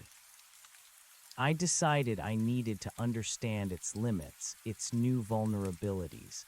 If it could survive the focused light, what couldn't it survive? What kind of light would be too much? What kind of environment would truly be devoid of it? I began to research light itself, its properties, its spectrum, its different forms. I delved into physics, into the nature of shadows, into theories of energy and consciousness. My apartment became a makeshift laboratory, filled with books, diagrams, and various light sources. I experimented with different types of wavelengths and forms. My apartment, once a haven of quiet reflection, transformed into a makeshift laboratory. Books on quantum physics lay scattered beside ancient texts on folklore and demonology. Diagrams of electromagnetic spectra mingled with crude sketches of protective sigils. I was desperate, frantic, chasing any shred of knowledge that might illuminate my impossible predicament. I started with simple experiments. I bought UV lamps, infrared emitters, even a high-powered laser pointer. I spent nights sweeping these different lights across my walls, floors, and ceiling, watching for any reaction, any subtle shift in the oppressive presence I still felt. The tactical flashlight, my previous weapon, now felt insufficient, a blunt instrument against an evolving, insidious foe. The UV light seemed to have no effect. The infrared, invisible to my eyes, couldn't be gauged for its impact, but the chilling sense of being watched remained constant. The laser pointer, a concentrated beam of focused light, seemed promising. I aimed it at the dark smudge under my door, at any faint shadow I could discern. The smudge would vanish, only to subtly reappear the moment the beam moved. It was like trying to hit a ghost with a ray of light. It dissipated, but never truly gone. It simply retreated, became less defined, waiting for the opportunity to reform. This wasn't banishment. This was concealment. It was playing a game of hide-and-seek, and I was perpetually on the losing side. My exhaustion grew, layered with a new kind of dread. The creature was no longer just a separate entity. It was a constant, invisible companion, a part of my apartment, a part of me. I couldn't escape it, not even in sleep. When I eventually succumbed, my dreams were fractured, vivid nightmares of being pursued by an amorphous darkness that stretched and consumed everything in its path. I'd wake in a cold sweat, every nerve raw, convinced I could feel its unseen form hovering just inches from my face. The books I devoured offered little practical solace. The scientific texts spoke of light as energy, particles, waves, elegant, quantifiable principles that failed utterly to account for a sentient, malevolent shadow. The esoteric texts, on the other hand, spoke of spirits, curses, thought forms, egregores, entities born of human belief and emotion. They offered rituals, amulets, and incantations, but they felt like throwing pebbles at a hurricane. How could I trust a dusty tome when my own reality had been so irrevocably shattered? One theory, however, from a surprisingly modern book on parapsychology caught my attention. It suggested that some entities, particularly those born of strong negative emotions or traumatic events, could draw sustenance not just from fear, but from the belief in their existence. The more you acknowledged them, feared them, focused on them, the stronger they became. This was a horrifying thought. Every frantic experiment, every sleepless night, every terror-filled moment was potentially feeding it, making it more robust, more entrenched. The book also talked about shadow selves or doppelgangers as psychological manifestations of repressed trauma or guilt. But this wasn't a psychological phenomenon. This was external, tangible, or at least seemingly tangible, and it had followed me for hundreds of miles. The line between internal and external began to blur. Was it truly a separate entity, or had my mind, battered by isolation and terror, inadvertently created it? No, the consistent physical manifestations, the measurable lag, the independent movements, these were not mere figments of imagination. This was real, and it was here. My daily routine became a strained performance. I'd make coffee, eat breakfast, try to work from home, all under the constant, invisible scrutiny of my unwanted guest. The apartment, once my sanctuary, was now a sterile, brightly lit cage. I kept every light on all the time to prevent its full manifestation, but I knew it was a temporary solution, a fragile truce. I tried talking to people, not directly about it, of course, who would believe me, but I'd bring up my stress, my exhaustion, my difficulty sleeping. My friends offered sympathetic nods, advice on meditation or herbal teas. My family suggested I take a vacation, maybe see a therapist. Their concern, though well-meaning, only deepened my sense of isolation. I was utterly alone in this. The shadow, meanwhile, began to assert itself in new, subtle ways. At first, it was just the feeling, the cold prickle on my skin when I entered a dimly lit room, even if no shadow was visible. Then small objects would go missing, only to reappear in illogical places. My keys would vanish from the hook by the door and turn up in the refrigerator. A book I was reading would be found face down on the floor, open to a page I hadn't reached. I tried to dismiss these as my own absent-mindedness, a side effect of sleep deprivation, but the pattern was too consistent, too unsettling. One evening, I was on a video call with a friend, trying to maintain a semblance of normalcy. My apartment was blazing with light, every lamp on. I was talking about mundane city life, forcing a smile when I saw it. In the background, behind my head, where the light from the window was slightly muted, a small, dark smudge appeared on the wall. It was faint, barely noticeable, but it shimmered, almost like black heat haze. It wasn't a shadow cast by anything in the room. It was just there. My blood ran cold. I broke eye contact with my friend, my gaze fixed on the anomaly. It seemed to expand, ever so slightly, a deeper void against the pale wall. "Hey, are you okay?" my friend asked, his voice sounding distant through the speakers. "You just zoned out." I forced my eyes back to the screen, forcing the smile. Yeah, just tired, long day." The smudge lingered, a silent observer in my periphery. It wasn't moving, wasn't doing anything overtly threatening, but its presence was a suffocating weight. It was learning to exist even in the light, albeit in a weaker, less defined form. It was learning to be patient. The next day, a new, more terrifying development. I was standing in my brightly lit kitchen, making a sandwich when I heard it. A faint whisper, barely audible, like dry leaves rustling in a distant wind. It sounded like my name. I froze, my hands suspended in midair. "Hello," I called out, my voice tight, my eyes darting around the empty apartment. Silence. The air in the kitchen felt heavy, expectant. I dismissed it, a trick of the mind, exhaustion, stress. But then a few hours later, as I was sitting on my couch reading, I heard it again, this time clearer, closer. A distinct, sibilant whisper right beside my ear. It wasn't my name. It was just a sound, a dry, rasping SSSSH like a secret being told, just beyond my comprehension. My heart leaped into my throat. I spun around, my tactical flashlight sweeping the empty air, the bright beam cutting through the apartment. Nothing, just the silent, brightly lit room. The whispering shadow, the name from the old book echoed in my mind.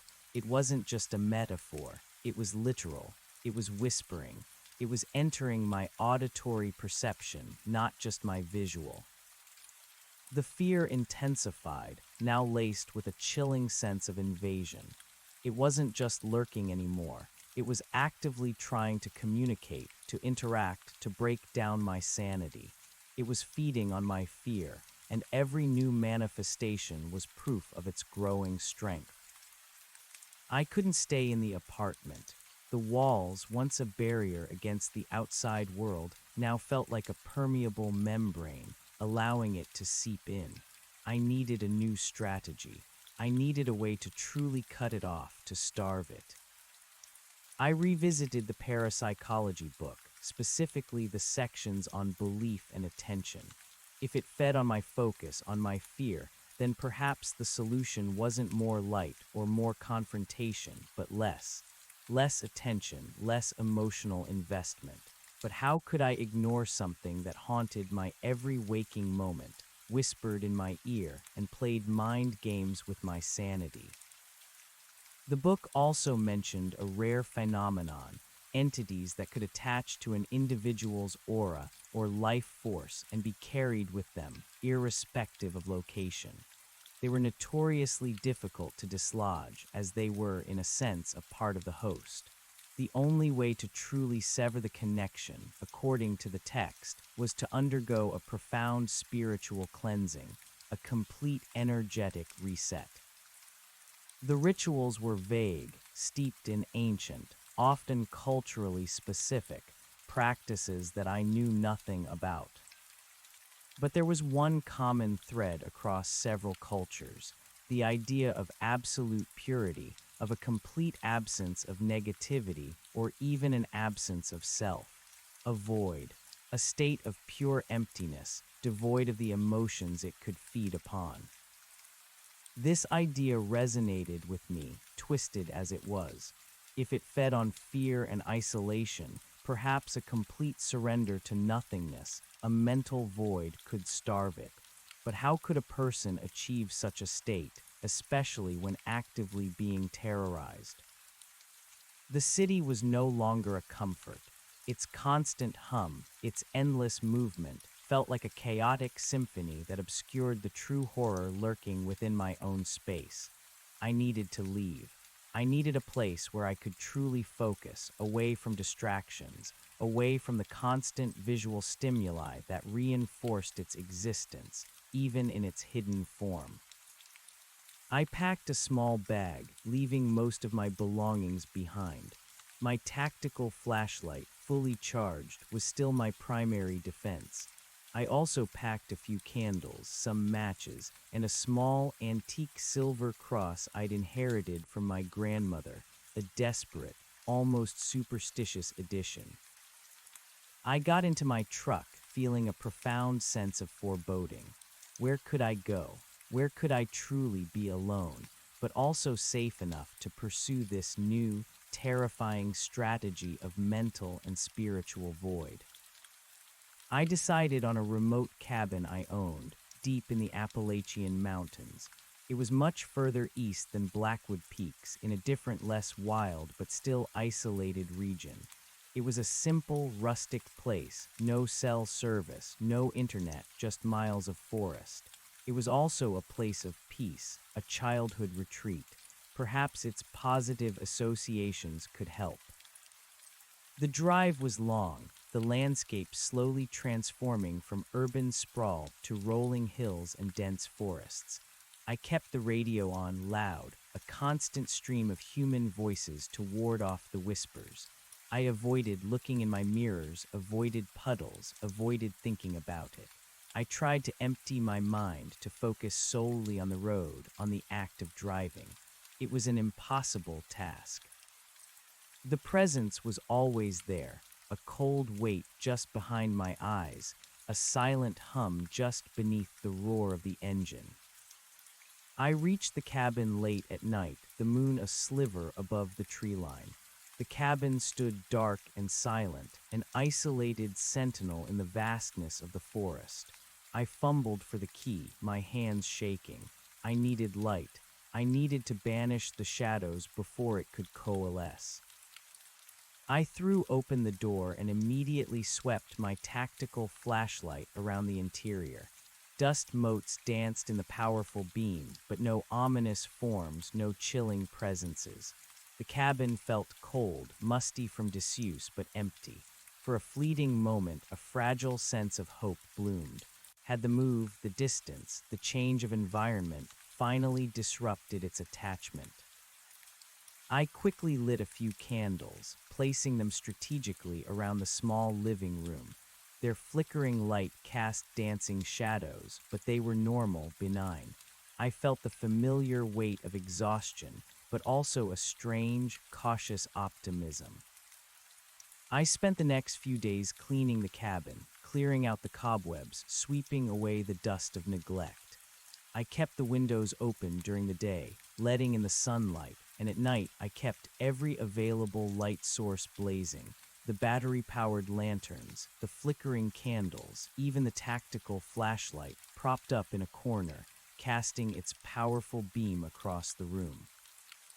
I started a new regimen, meditation. I had dabbled in it before, but now it was a desperate quest. I needed to create that mental void, that emotional stillness that the book had described. I sat for hours, trying to empty my mind, to let go of fear, to detach from my own thoughts. It was excruciatingly difficult. Every time I closed my eyes, the image of the whispering shadow flickered behind them. Every time I tried to quiet my mind, I heard the faint, sibilant whispers just at the edge of my hearing. One evening, as I sat by the hearth, a small fire crackling merrily, I felt a familiar shift. The air grew colder, heavier. The shadows cast by the fire seemed to deepen, to take on a profound blackness that absorbed the light rather than reflecting it. I didn't need to look. I felt its presence, strong and undeniable, coalescing in the darkest corner of the room, behind the old rocking chair. I kept my eyes fixed on the fire, trying to maintain my meditative state, trying to ignore it. "It's not real," I chanted silently. "It's just a thought, a fear. It has no power." But the cold intensified, a physical pressure on my skin. The whispers began, soft, insidious, like countless tiny voices murmuring just beyond the threshold of understanding. They didn't form words I could comprehend, but their tone was malevolent, mocking, endlessly hungry. My resolve began to fray. I could feel its presence growing stronger, closer. It was testing my new strategy, and I was failing. I couldn't maintain the facade. I snatched up my tactical flashlight, which I kept within reach, and spun around, aiming the beam at the corner. There it was, taller than before, its skeletal form impossibly thin, absorbing the light of the fire, the lanterns, and the flashlight. It was almost 7.5 feet tall now, a towering silhouette of absolute blackness. Its form seemed more defined, more solid, its edges sharper. It was stronger. My attempts to starve it had, paradoxically, made it grow. The whispers intensified, a cacophony of sibilant malice that pressed in on me from all sides, vibrating in the air, in my bones. It was overwhelming, a pure assault on my senses. I kept the beam steady on its chest, forcing myself to push back against the terror. The shadow writhed, its form rippling and shimmering under the concentrated light. The high-pitched shriek returned, a raw, agonizing sound that tore at my ears. But this time it was different. As it shrieked, the dark form seemed to ripple outwards like a stone dropped in a black pool. The oppressive cold expanded, filling the entire room, extinguishing the warmth of the fire, making the candle flames gutter and shrink. The whispers pulsed, a focused wave of psychic noise, threatening to shatter my mind. It was fighting back, and it was stronger. I felt a sudden, sharp pain in my head, like an ice pick driving into my skull. My knees buckled. The flashlight beam wavered, threatening to drop. "Get out!" I screamed, the sound lost in the cacophony of whispers and shrieks. "Leave me alone." The shadow leaned forward, its impossibly thin form seeming to stretch, to elongate like a predator closing in. Its face, if one could call it that, an absence of features, seemed to tilt, an act of pure, silent menace. The psychic assault intensified, a barrage of fear, doubt, and despair flooding my mind, threatening to drown me. I gripped the silver cross in my other hand, a desperate, instinctive act. It felt cold against my palm. I thrust it forward towards the shadow, a meaningless gesture of defiance. To my astonishment, the shadow recoiled violently. not just from the flashlight beam, but from the cross. A new, more piercing shriek tore through the air, and its form convulsed, shrinking back into the corner, away from the small, shining piece of metal. It hated the silver, or perhaps it hated the symbolism. A new surge of hope, sharp and exhilarating, cut through my terror. It had another weakness, an unexpected one. I held the cross aloft, pointing it at the shadow, simultaneously sweeping the flashlight beam across its form. The shadow cowered, its immense form shrinking, its blackness rippling as if in agony. The whispers died down, replaced by low, guttural growls of pain and frustration. I maintained the assault, pressing forward, using both the light and the cross as weapons. The shadow retreated further into the corner, its form unstable, flickering, threatening to dissipate. It was losing. But then, as I pressed my advantage, my flashlight beam suddenly flickered, then died. The batteries were dead. The sudden plunge into relative darkness was immediate, profound. The fire, which had been struggling, roared back to life. The candlelight flared, but the powerful, concentrated beam was gone. The shadow, which had been shrinking, instantly expanded. Its form solidified, its blackness deepening, consuming the firelight, the candlelight. The whispers returned, a triumphant, malicious roar in my mind. The oppressive cold returned, stronger than ever. It had adapted. It had learned to wait for my weakness. I was left with only the small silver cross and the flickering, inadequate light of the fire and candles. The shadow towered over me, immense, terrifying, its form once again growing, reaching towards the ceiling of the cabin, its head tilted as if in silent, mocking triumph. I scrambled backward, dropping the useless flashlight. My hands felt for anything to defend myself. My eyes darted around the room, desperate. The old rifle, mounted over the fireplace, caught my attention. It was purely decorative, an antique, unloaded, but its presence was a familiar comfort. But I knew a rifle wouldn't stop this. Not this. The shadow advanced slowly, deliberately. Each subtle movement filled the room with an unbearable cold, a palpable sense of encroaching dread. It wasn't just physical now. It was psychological, twisting my thoughts, filling them with images of despair, of suffocation, of absolute oblivion. I clutched the silver cross, pressing it against my chest, a last, futile defense. I could feel my mind fraying at the edges, my sanity threatening to snap. This was it. It had beaten me. Just as the shadow reached the edge of the hearth, its form casting an even deeper darkness over the flickering flames, a loud crack echoed through the cabin. I jumped, my heart leaping into my throat. It wasn't from the shadow, it was from outside. The sound was followed by a rhythmic, heavy thud, thud, thud, approaching the cabin. My eyes darted to the window. Through the glass, distorted by the flickering firelight, I saw a light approaching. Not a flashlight beam, but a diffused, steady glow, and with it, a silhouette, a human silhouette. Someone was coming, someone was here. The shadow stopped its advance, its form recoiling subtly, as if caught off guard. The whispers in my mind seemed to falter, to diminish, replaced by a low, guttural snarl of frustration from the entity itself. The heavy thudding grew louder, closer. Then a voice, deep and resonant, called out, "Hello, anyone home?" Saw a light. It was a man's voice, strong, clear, utterly human. The shadow convulsed, its black form wavering violently.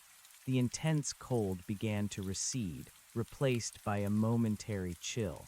The overwhelming sense of dread lessened, replaced by a fragile sense of hope. The knocking at the cabin door was sudden, insistent. Thump, thump, thump.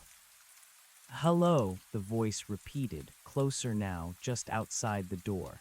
"Is everything all right?" The shadow, caught between the approaching presence and the dwindling effectiveness of its attack, made a decision. With a final, furious, silent shriek that resonated solely in my mind, its towering form seemed to unravel, dissolving back into the deepest shadows of the room, fragmented into indistinct patterns of light and dark. It didn't vanish entirely, but its solid, menacing presence was gone. It had retreated, choosing concealment over confrontation. I stumbled towards the door, my legs weak, my body trembling. I fumbled with the latch, pulling it open. Standing on my porch, holding a large, bright lantern, was a man. He was tall, burly, with a thick beard and kind eyes, wearing practical outdoors gear. He looked like he'd just stepped out of a lumberjack calendar. "Evening, ma'am," he said, his voice warm and reassuring. "Saw your lights from the trail. Didn't know anyone was up here. Everything all right?" I stared at him, unable to form words. The sheer relief, the abrupt transition from pure terror to unexpected human contact was overwhelming. My mouth opened and closed, no sound coming out. He took in my disheveled appearance, the fear etched on my face, the flickering candles inside, and the dropped flashlight on the floor. His brow furrowed with concern. "You look like you've seen a ghost," he said, stepping cautiously into the entryway, his lantern casting a strong, steady light into the room. His light, combined with the fire and candles, flooded the cabin, pushing back the lingering gloom. The subtle, formless presence I had felt moments before seemed to shrink, to become even less defined, retreating into the deeper recesses of the shadows cast by furniture and corners. I knew it was still there, but it was diminished, hidden. I finally managed, my voice hoarse, barely a whisper. Something was here." He nodded slowly, his gaze sweeping the cabin, his lantern held high. "Didn't see anything on the way up," he said, his tone gentle, assessing. "But this old place can play tricks on you in the dark." He paused, his gaze landing on the tactical flashlight on the floor, then on the antique silver cross I was still clutching. "You're a long way from anywhere, especially at night," he continued, his voice calm. "My name's Silas. I'm a park ranger. Patrol these trails regularly, just checking on things." A park ranger, a symbol of authority, of protection, of the rational world. His presence was a bulwark against the impossible. "Thank you," I choked out, tears stinging my eyes. "Thank you for coming." He offered a small, reassuring smile. "No problem, ma'am. Look, why don't I make sure all your windows and doors are secured, and then maybe I can brew us some coffee. You look like you could use some company."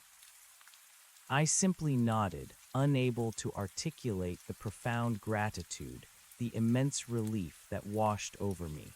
Silas, the park ranger, a beacon of normalcy in my nightmare, had arrived just in time.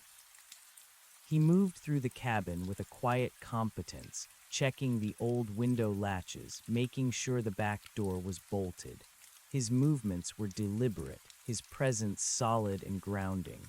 I watched him, clutching the silver cross, trying to calm the frantic hammering of my heart, trying to convince myself that I was truly safe now. As he moved into the kitchen to start the coffee, his lantern casting its steady glow, I felt the lingering chill recede even further. The whispers in my mind were gone, replaced by the mundane sounds of the coffee pot bubbling to life. The immediate terror had dissipated, but the profound weariness remained, a bone-deep exhaustion that threatened to swallow me whole. I knew the shadow hadn't been banished. It had merely retreated, forced into hiding by the unexpected human presence, by the light, by the protective symbol. It was still here, lurking in the deepest, most inaccessible corners of the cabin, waiting for Silas to leave, waiting for the light to dim, waiting for me to be alone again. But for now, I had a reprieve. For now, I was not alone, and that, in itself, was a victory. Silas returned with 2 steaming mugs of coffee, the aroma a comforting balm. He handed one to me, his gaze still holding a hint of concern. "You really are shaken up," he observed gently. "Anything you want to talk about?" I looked into his kind, understanding eyes, and for a moment I was tempted to tell him everything, to pour out the impossible story of my sentient shadow, of Blackwood Peaks, of the whispers, of the entity that had followed me across states. But the rational part of my brain, the part that had been so severely battered, asserted itself. He would think I was insane. He would pity me, then report me, and I'd be taken away, locked up, dismissed as a victim of isolation and delusion. "Just the quiet," I lied, my voice still shaky. "This place can feel very isolated when you're alone, and I haven't been sleeping well." He nodded, a flicker of understanding in his eyes. "The mountains have a way of doing that to folks, can play tricks with your head. You've been up here long." "In a few days," I replied, taking a grateful sip of the hot coffee. It burned my tongue, but the warmth was welcome. "Well, I'll stick around for a bit," Silas offered. "Make sure you're settled. Maybe check the perimeter in the morning before I head out." His offer was a lifeline, a temporary shield against the encroaching darkness. I knew it wouldn't last, but I clung to it. We talked for a while about the cabin, about the local trails, about the changing seasons. He was a simple, decent man, and his steady presence was a profound comfort. As the hours passed and the fire crackled and the lantern cast its unwavering glow, the fear began to recede further, replaced by a fragile sense of peace. But I never truly relaxed. In the back of my mind, I was acutely aware of it. Its diminished presence, its silent, watchful waiting. It was still there, a patient predator, biding its time. Silas eventually stood up, yawning.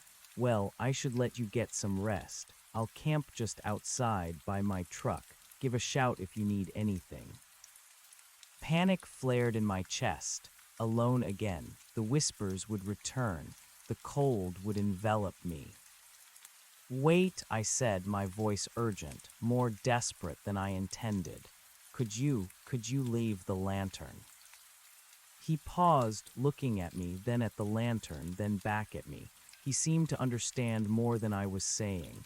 "Sure thing," he said, his voice gentle. "You keep it. I've got another in the truck." He placed the lantern on the small table by my armchair, its bright, steady glow a small fortress against the night. "You take care now," he said, giving me a reassuring nod before stepping out onto the porch, pulling the door closed behind him. The click of the latch echoed in the silence, followed by the crunch of his boots on the gravel path outside.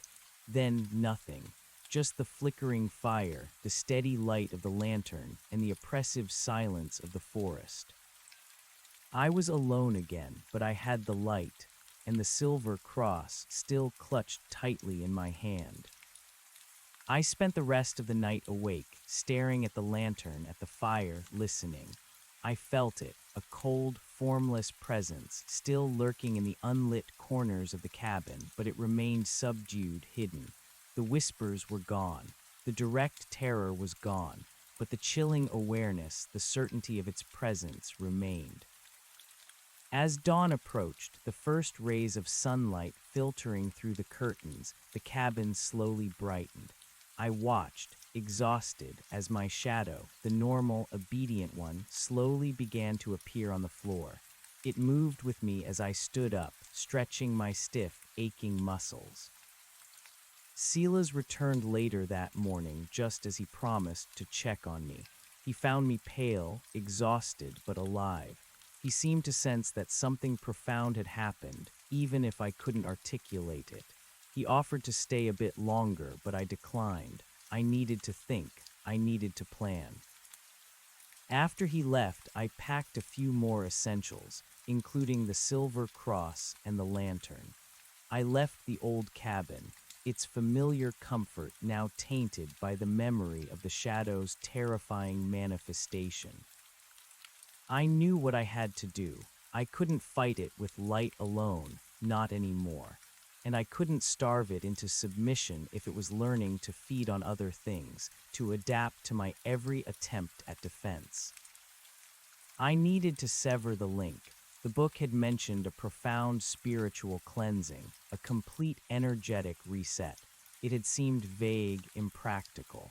But now, after the Silver Cross's unexpected effect, I knew there was more to this than just physics. It was something older, something spiritual, something that touched the very essence of belief and being. I drove out of the mountains, my destination uncertain, but my resolve hardened. I had survived its direct attack. I had learned more about its weaknesses. It was powerful, adaptable, but not invincible. I needed help, not from scientists, not from therapists, but from someone who understood the old ways, the esoteric, the spiritual. Someone who understood how to fight a shadow that fed on fear and manifested in the darkest corners of the soul. I thought about the old woman I'd seen once, years ago, at a remote market in a small desert town on a cross-country trip. She was selling strange herbs, amulets, and offering readings. She had an aura about her, an ancient wisdom that had struck me even then. At the time, I dismissed it as eccentric superstition. Now, she was my only hope. I remembered the name of the town, Harmony Springs, a small, almost forgotten place, nestled in a dusty valley in the middle of nowhere. It was a long shot, a desperate gamble, but I had no other options. I started driving west towards the desert, towards Harmony Springs. The sun beat down on the highway, casting harsh, short shadows beneath my truck. I didn't dare look at them. I knew it was there, hiding, waiting for dusk, waiting for its next opportunity. But I was no longer just running. I was hunting for a solution. The journey was long and arduous. Days blurred into a monotonous cycle of driving, constant vigilance, and fitful, terrified sleep. I ate cold food, drank endless coffee, and pushed my body to its limits. Every evening, as the sun dipped below the horizon, my heart would pound, my muscles would tense, preparing for the inevitable. But it didn't fully manifest, not in the same terrifying way. Its presence was still there, a constant, chilling awareness, a cold prickle on my skin. Sometimes, in the long, shifting shadows of twilight, I would catch a fleeting glimpse of its form, a brief, amorphous smudge against the fading light, always retreating, always staying just beyond the edge of clear vision. It was learning caution, adapting to my new knowledge of its aversion to light and silver. It was waiting for the opportune moment, when I was at my weakest, when I let my guard down. I found myself talking to the silver cross, clutched in my hand, as if it were a talisman of protection, a silent companion against the unseen enemy. The small lantern Silas had given me was always within reach, its batteries diligently checked, its steady glow a constant reassurance. Finally, after days of relentless driving, the landscape began to change. The lush green forests gave way to arid scrubland, then to vast, desolate stretches of red rock and sand. The air grew hot and dry, the sky an immense, indifferent blue. I was in the desert. Harmony Springs was exactly as I remembered it, a dusty, run-down town, a few ramshackle buildings clustered around a central square, baking under the relentless sun. It felt like a ghost town, frozen in time, far removed from the bustling chaos of modern life. I parked my truck in front of the general store, its faded sign creaking in the dry wind. I stepped out, the hot air immediately enveloping me. The silence here was different from the wilderness, not oppressive, but vast, ancient, as if the desert itself was holding its breath. I looked for the market where I'd seen the old woman, but there was no sign of it. The square was deserted, only a few stray dogs dozing in the shade. My heart sank. Had I come all this way for nothing? Was she even still alive? I walked into the general store, a bell jingling softly as I pushed open the screen door. The interior was cool and dim, smelling of dust, old wood, and something vaguely herbal. Behind a counter stood a young woman, her face tanned and lined, but her eyes bright and intelligent. She looked up as I entered. "Can I help you?" she asked, her voice calm, tinged with a slight accent I couldn't quite place.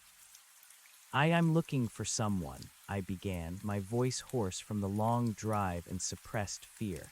"An old woman. She used to sell herbs and readings, I think, years ago." The woman's expression softened, a knowing look entering her eyes. "You mean Mama Elena," she said, her voice gentle. "She's my grandmother. She doesn't come to the market anymore. Too old. She's at home." A wave of profound relief washed over me, so potent it almost brought me to my knees. Can you tell me where to find her?" I asked, my voice trembling. "It's urgent. I need her help." The woman studied me for a long moment, her gaze perceptive, as if she could see the unspoken terror etched on my face. "She's not one for visitors," she said slowly, "but you look like you've been through something not of this world." My breath hitched. She saw it. She understood. "I have," I whispered. The young woman's eyes, usually sharp, seemed to soften further, almost with a glint of ancient understanding. "My grandmother, she has a way of knowing things," the woman said, her voice dropping to a low, conspiratorial tone. "She might be expecting you. It's not far, just a little way down this road, past the old well, a small house painted blue." She pointed towards a dusty track leading out of town. "Go quickly. The sun won't last forever." Her words, particularly the last phrase, sent a fresh jolt of fear and urgency through me.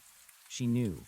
She truly understood the precariousness of my situation. I thanked her profusely, practically running out of the store and back to my truck.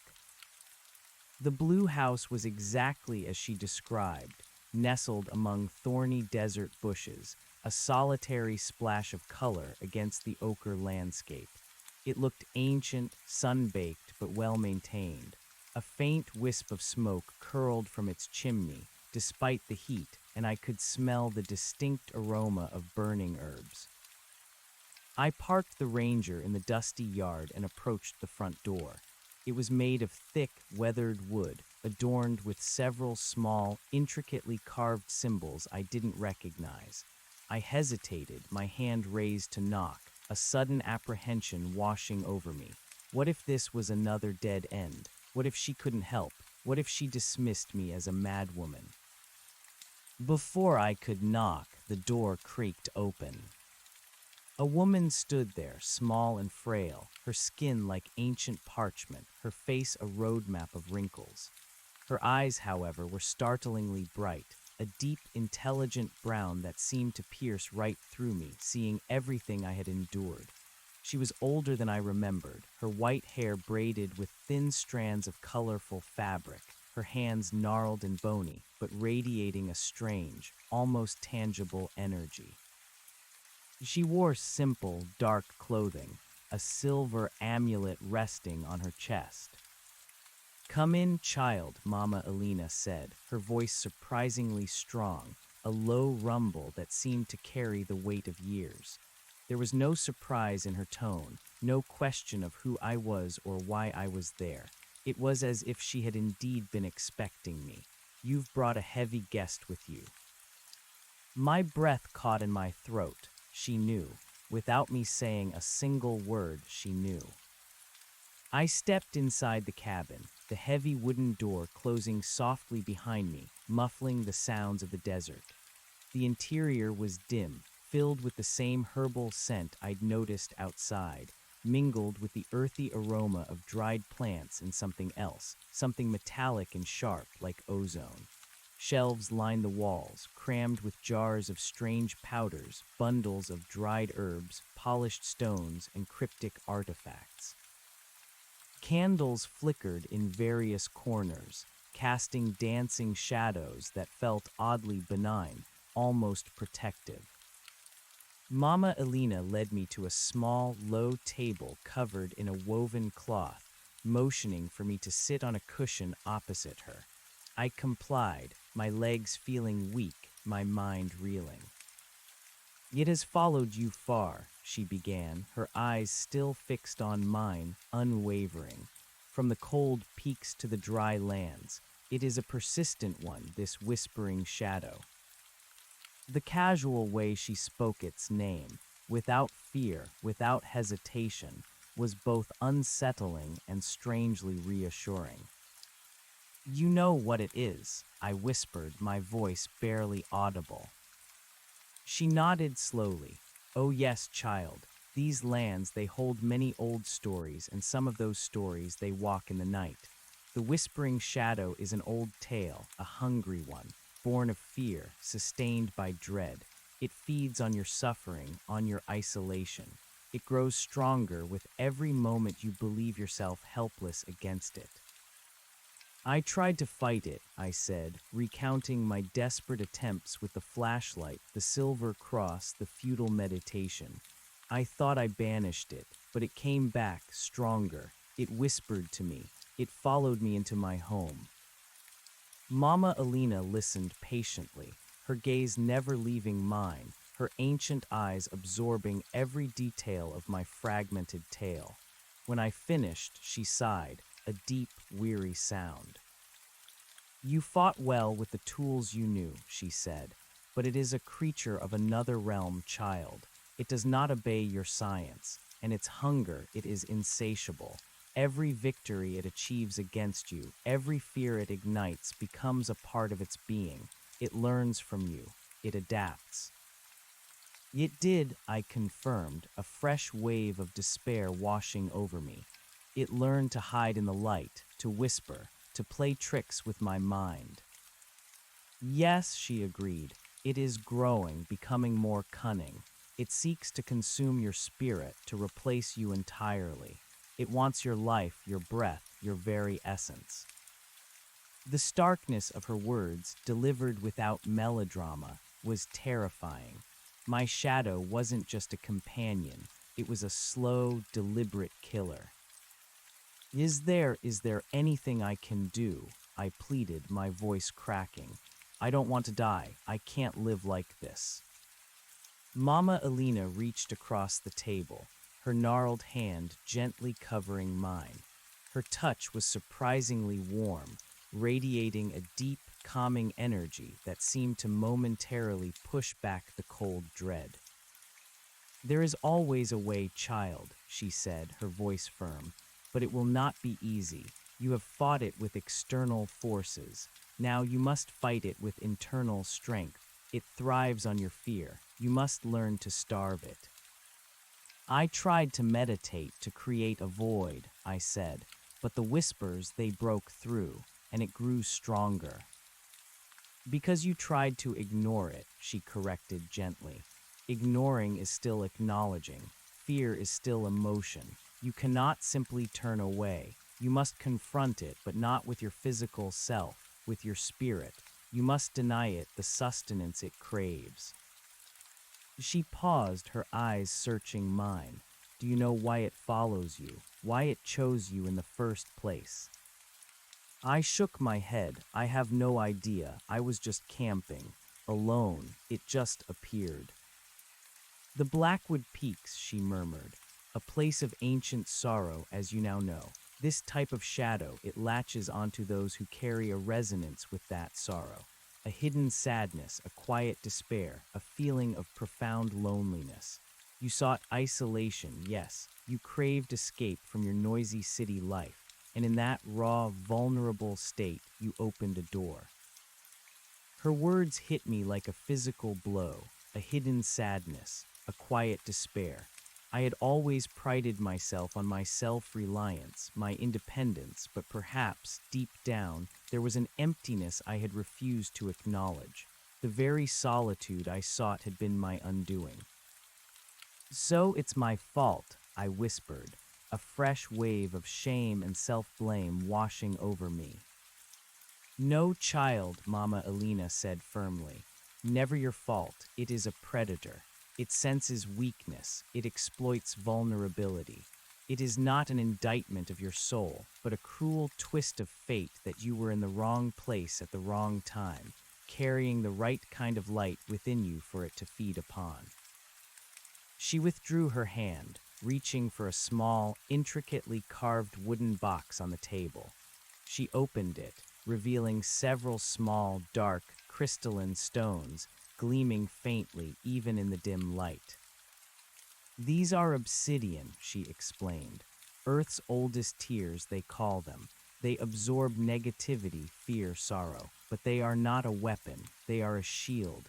You must wear one always. Keep it close to your skin. It will not banish the shadow, but it will help to dull its hunger, to filter the darkness it tries to feed you." She selected a small, smooth obsidian pebble and handed it to me. It felt cool, almost vibrating with a subtle energy. I immediately felt a faint sense of calm, a small measure of protection. I clutched it tightly, along with the silver cross. "The silver cross, it repels it, yes?" she asked. I nodded. It recoiled violently when I used it. "Good silver is pure. It holds a sacred memory, a reflection of light. Keep it close. But it is not enough. It will fight against these things." She gestured towards the various herbs and ingredients on her shelves. "The fight, child, must be within you." She then began to describe a ritual, a process not of external battle, but of internal cleansing. It involved a series of meditations, specific herbal teas to induce certain states of mind, and a long, arduous fast to purify the body. But most importantly, it involved confronting the deepest fears, the hidden sorrows, the very vulnerabilities that the shadow fed upon. "You must empty your cup, child," she instructed. "Empty it of all the things it can drink. Your fear, your regret, your anger, your loneliness. You must become a vessel that offers it no nourishment." This was harder than any physical fight. It was a war waged in the depths of my own psyche, a terrifying journey into the darkest corners of my own soul. "And the whispers?" I asked, remembering the insidious voices. "How do I stop them?" "They are its hooks," she said, "trying to drag you deeper into despair. You must learn to recognize them for what they are, not your own thoughts, but its voice. And when you hear them, you must respond with silence. Not with fear, not with anger, but with absolute, unwavering silence. A refusal to acknowledge." She warned me that the shadow would fight back fiercely. It would increase its whispers, its manifestations, its attempts to sow doubt and fear. It would try to break me. "It will test your resolve," she said, her eyes serious. "It will make you question your sanity. It will make you feel utterly alone. This is its way. But remember, you are never truly alone, not when you carry the light within you. You must remember your strength, your spirit, and you must not give it your fear." The ritual would take several days, she explained. I would stay with her in a small, separate room in her house. I would be secluded, but not isolated. She would guide me, provide the herbs, the protective space. "We will begin tonight," she said, rising from the table. "First, a cleansing bath, then the fasting begins, and the meditations." I felt a surge of apprehension, but also a glimmer of hope. This was it. This was my chance. I was no longer running. I was fighting, not with flashlights and desperation, but with a new, terrifyingly intimate knowledge of my enemy. She led me to a small, Spartan room at the back of the house. It contained a simple cot, a wooden chair, and a single candle. No windows, no distractions. A true sanctuary. "Rest now, child," she said, placing a small clay pot of dried herbs by the cot.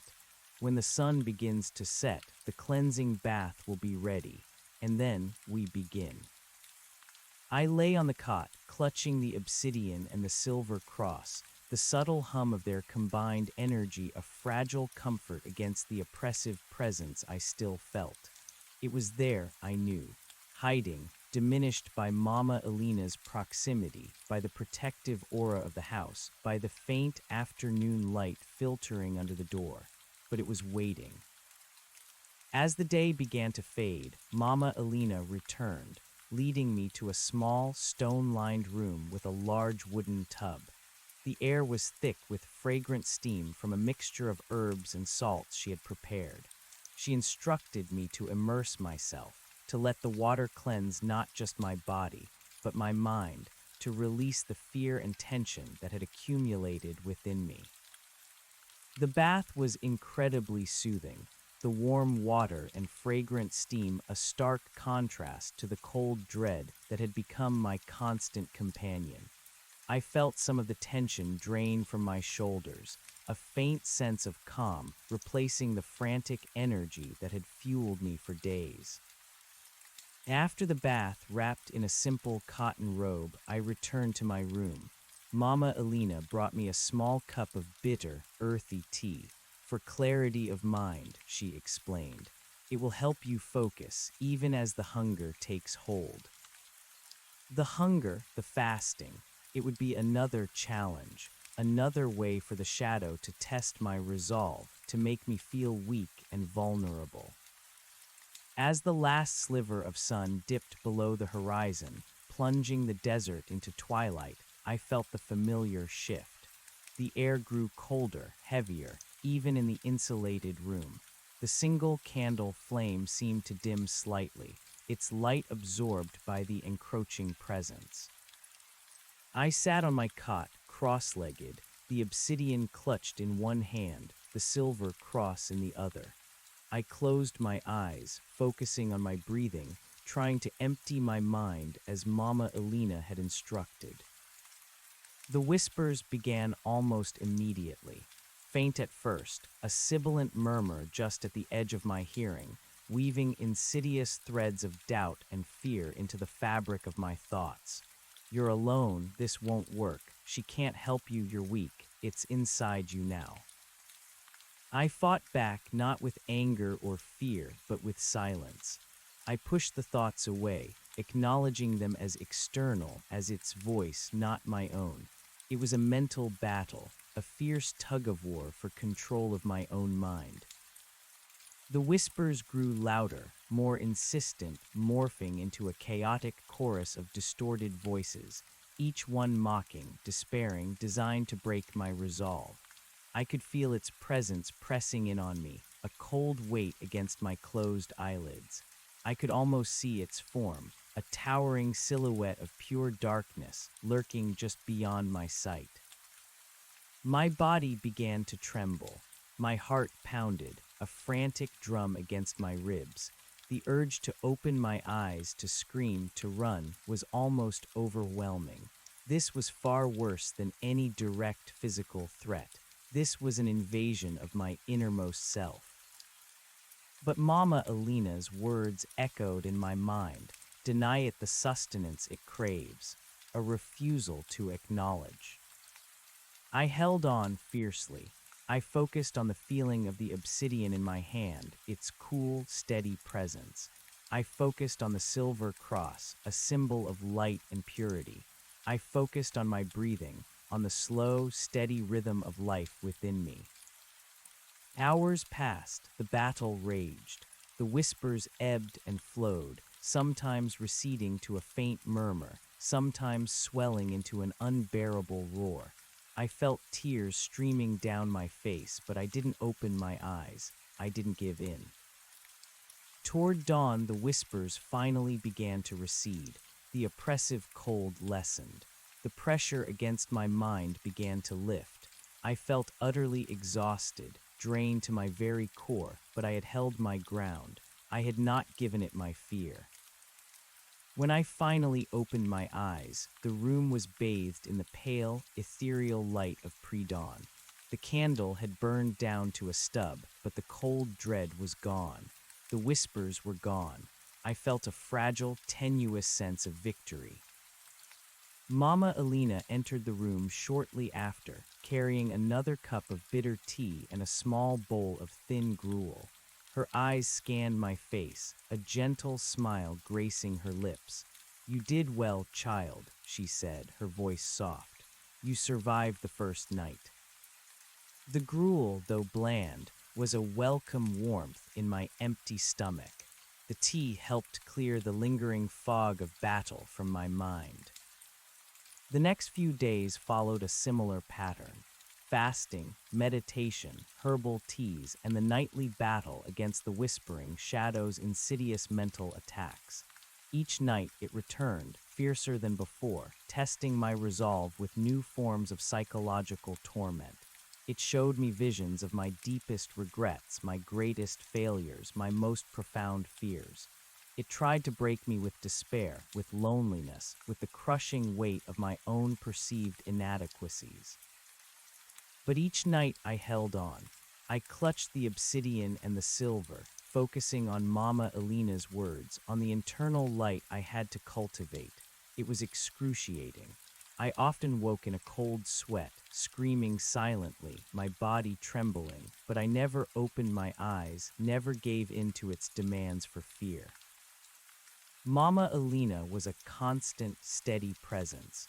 She would come in the mornings, bringing me nourishment and words of encouragement, her ancient eyes seeing the toll the nightly battles took, but also the growing strength in my spirit. She taught me simple breathing exercises, mantras to repeat, visualizations to help clear my mind. "It will try to make you doubt yourself," she warned me one morning. "It will tell you that you are unworthy, unlovable, that you deserve this fate. Do not listen. You are a child of light, and no darkness can consume you unless you allow it." Her words resonated deeply. They touched on the hidden sadness she had spoken of, the quiet despair that had made me vulnerable in the first place.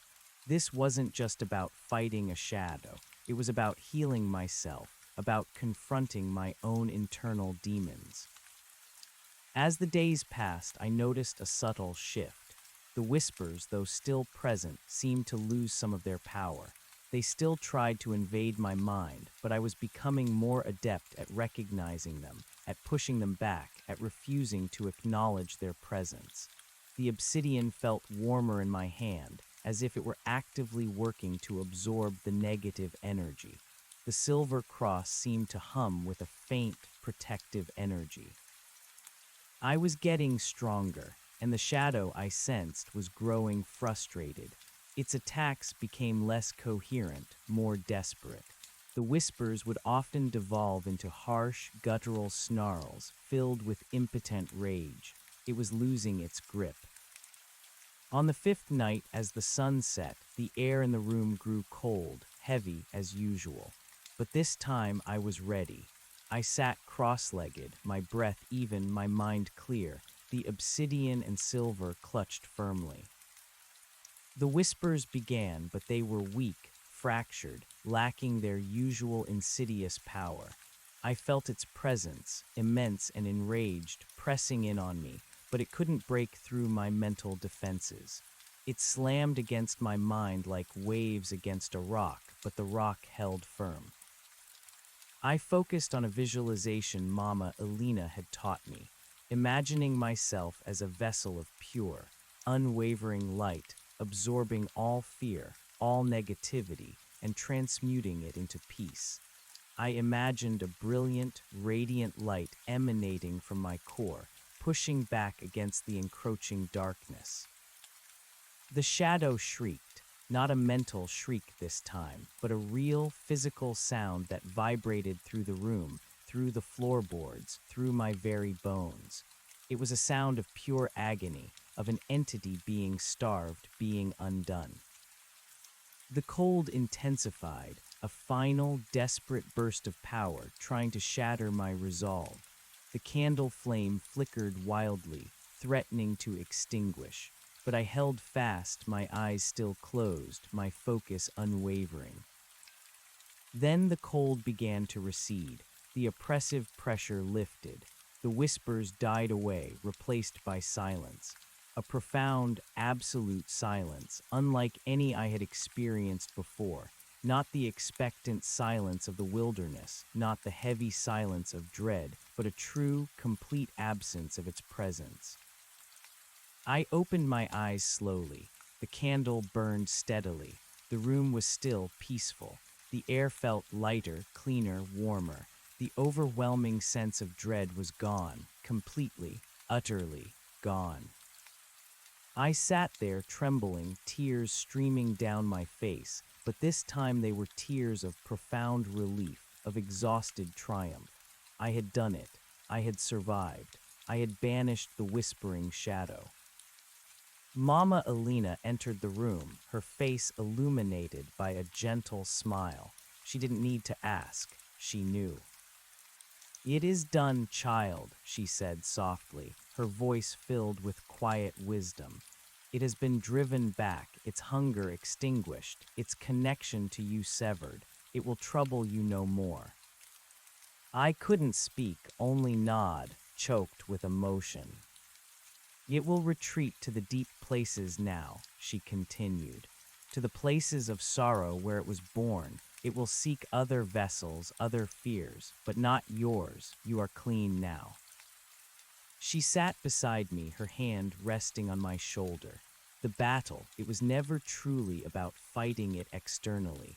It was about finding your own light, confronting your own darkness. You have done well. You are stronger now than you ever were.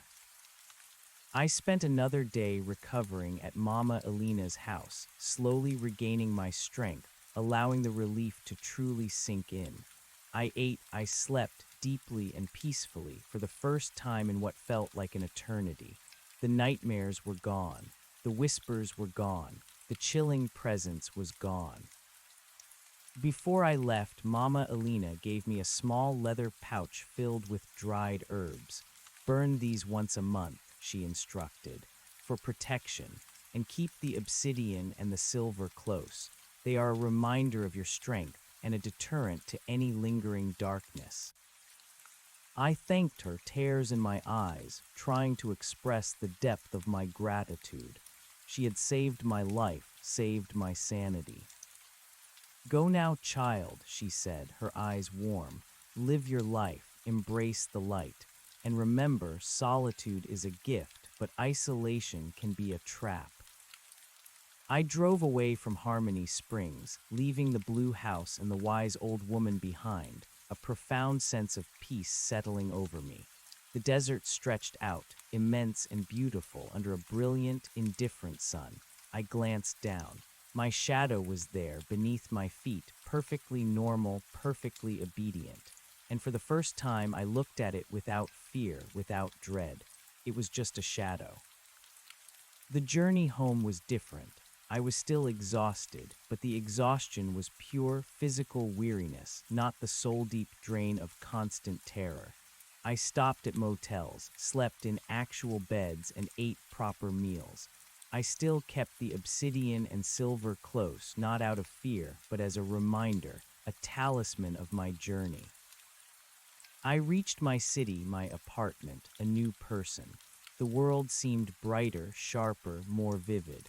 The constant noise and bustle of city life, which I had once sought to escape, now felt like a comforting embrace, a testament to the vibrant, messy reality I was now fully a part of. I unpacked my truck, put away my things. The apartment felt clean, welcoming, truly my sanctuary again. No lingering cold, no oppressive presence, just the familiar scent of my home. Life slowly returned to normal. I went back to work, reconnected with friends, started going on hikes again, but always with others, always to familiar, well-trafficked trails. I learned to appreciate company, to seek connection, to find balance between solitude and community. Months turned into a year, then two. The terrifying ordeal began to recede into the realm of memory, a vivid, unsettling chapter in my life. I still wore the obsidian and silver, not out of superstition, but as a personal reminder of the battle I had fought and won. The whispers, the cold, the fear, they never returned. The shadow remained just that, a shadow, a benign absence of light, a faithful companion that mirrored my every move. I thought I was free, I thought it was over. But then one autumn afternoon, as the leaves turned to fiery hues and a crisp chill filled the air, I decided to go for a run in the park. The sun was low, casting long, dramatic shadows. It was a beautiful day, and I felt strong, alive, completely at peace. I ran along a tree-lined path, my breath coming in easy rhythms. My shadow stretched out before me, long and lean, keeping pace. It was a clear, perfect day. As I rounded a bend, stepping into a patch where the sunlight dappled through a particularly dense canopy, I saw it. Not in my shadow, not in my reflection, but in the periphery of my vision, just ahead, where the path wound into a darker section of the woods. A smudge of deeper darkness. It wasn't a shadow cast by a tree. It was too profound, too absolute, absorbing the faint light around it. It shimmered, almost like heat haze, just like it had in my rearview mirror at the rest stop. My breath caught in my throat. My heart leaped, a frantic drum against my ribs, a familiar, terrifying rhythm. It was indistinct, formless, but undeniably there. It seemed to pulse, very faintly, a silent beat against the stillness of the woods. It wasn't following me anymore. It was waiting. Not for me, perhaps, not for my shadow, but for a shadow, for any shadow. The path ahead was darker, more secluded. It wound deeper into the woods, away from the main running trails. And just ahead, a lone runner, a young woman, was jogging slowly towards the darker section of the path. Her shadow, long and graceful, danced before her in the dappled light. My blood ran cold. It wasn't interested in me anymore. It was free, and it was hunting. It had learned, it had adapted. It wasn't bound to me, or to Blackwood Peaks, or to any specific source of sorrow anymore. It was simply there, waiting for its opportunity, its next victim. My feet, which had been moving in a steady rhythm, suddenly felt heavy, rooted to the spot. I wanted to scream, to warn the young woman, but my voice was trapped in my throat, choked by a fresh wave of terror. The smudge of darkness seemed to deepen, to subtly expand, as the young woman drew closer to it, her shadow stretching towards the waiting void. A primal scream tore from my lungs, ragged and desperate. "Stop!" I shrieked, my voice cracking. "Don't go in there." The young woman jumped, startled, her head whipping around to look at me, her brow furrowed in confusion. She paused, her shadow now almost touching the profound darkness at the edge of the path. My scream had broken the spell. It had alerted her. It had momentarily disrupted the shadow's silent ambush. The dark smudge shimmered violently, recoiling, then seemed to unravel, dissipating into the deeper shadows of the trees, swallowed by the natural gloom. It was gone, or at least hidden again. The young woman stared at me, her eyes wide with bewilderment, then a hint of fear. "What was that?" she asked, her voice trembling slightly. "What's wrong?" I stood there, gasping for breath, my body shaking, pointing a trembling finger at the spot where the shadow had been. There was something in the woods. She looked at the spot, then back at me, clearly unsure whether to be frightened or dismissive. "I didn't see anything," she said, her voice still cautious. "Just don't go that way," I urged, my voice still raw. "Go back, please, it's not safe." She hesitated, then slowly nodded, a wary look on her face. She turned around, looking over her shoulder one last time at the path, then at me, before jogging back the way she came, eventually disappearing from sight. I stood alone in the dappled sunlight, my heart still hammering, the obsidian and silver pressed tightly in my hands. It was gone for now, but it was out there, no longer bound, no longer waiting for a specific resonance. It was a free agent, an apex predator of the soul, roaming the world, seeking out the unsuspecting, the vulnerable. My victory against it, my hard-won peace, suddenly felt fragile, ephemeral. I had driven it from myself, but I had unleashed it upon the world. It had grown stronger, more cunning, and now it was unchained.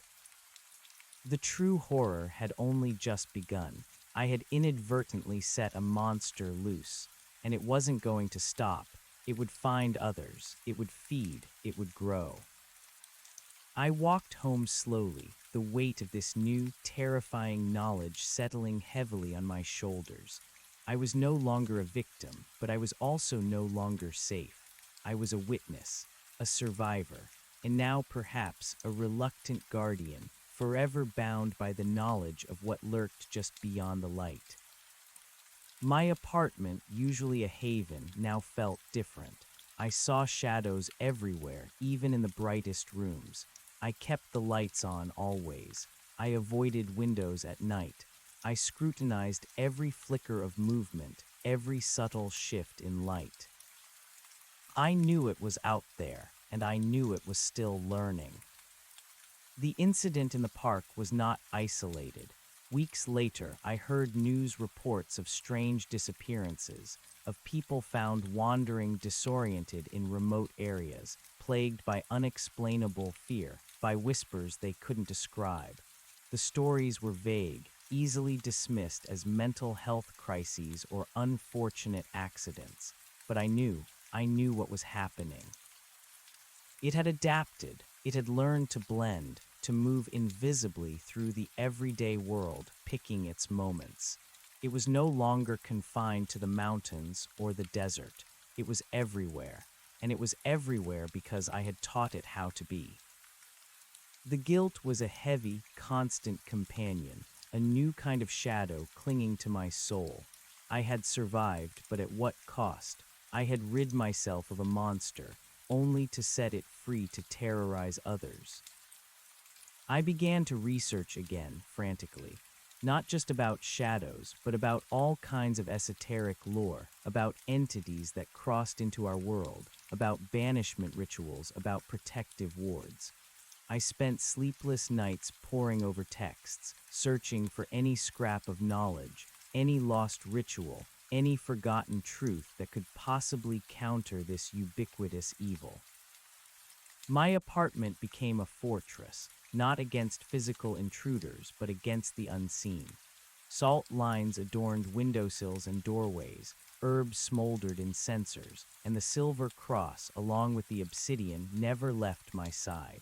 I installed more lights, brighter lights, focusing on specific wavelengths Mama Alina had hinted at, believing that perhaps a specific spectrum could disrupt its new, adapted form. But the fear remained, a cold, quiet dread that was a permanent fixture in my life now, because the whispering shadow was no longer just a personal torment. It was a global threat, and I was the only one who knew. One evening, I was sitting at my kitchen table, surrounded by my books and research, the apartment blazing with light. I was tired, frustrated, feeling the weight of the impossible burden I carried. I looked up out my window at the city lights twinkling in the distance. The vastness of humanity, so reassuring just a few years ago, now felt terribly vulnerable. Then I saw it. Not an amorphous smudge, not an indistinct form. This time it was clear. Reflected in the glass of the tall office building across the street, illuminated by a particularly bright floodlight, I saw a long, slender, human-like figure, impossibly thin, absorbing the light around it, a stark silhouette against the brightly lit windows. It was standing perfectly still, watching the street below, watching the people, and then very slowly its head tilted. It wasn't a shadow of anything. It was a freestanding entity, visible to anyone who might look closely, who might perceive the subtle wrongness of its absolute blackness against the artificial light. And it was no longer just an echo of darkness. It had learned to truly manifest, fully, deliberately in the heart of the city, under a beam of focused light. It had become bolder, more powerful, more real. I dropped my book, my hands trembling. This wasn't just a localized haunting anymore. This was something else entirely, something new, something far more dangerous than anything Mama Elena's ancient lore had prepared me for. It had evolved beyond simple light and shadow. It was learning to thrive in the glare, not just hide. It was using the very thing I thought was its weakness as a means to become more tangible, more potent. My mind raced, grappling with this new, terrifying reality. What now? What could fight an entity that could stand fully manifest in broad, artificial light, in plain sight, and still remain unseen by the unsuspecting? The fight was far from over. In fact, it had just begun, and I was still just one person, haunted by the knowledge of a monster I had helped unleash. The reflection in the glass, so clear, so stark, burned itself into my retinas. It wasn't a trick of light, not this time. The figure was tall, impossibly slender, a void of absolute blackness against the city's neon glow. It stood utterly still, like a statue carved from midnight, absorbing the floodlight as if it were sustenance.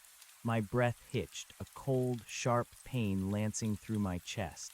It had adapted. It wasn't just hiding, it was thriving. I stumbled back from the window, knocking over my chair. The clatter echoed in the silent apartment, jarring me. My eyes darted around the brightly lit room, searching for comfort, for escape. But there was no escape, not anymore. The city, once my refuge, was now its hunting ground, and I, the unwitting accomplice, was trapped in the knowledge of its horrifying evolution.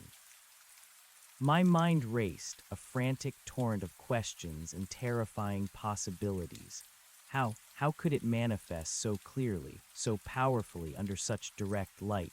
Mama Elena's lore, focused on its weakness to light, now felt like a relic from a forgotten age. This wasn't the whispering shadow she had described. This was something new, something far more sinister.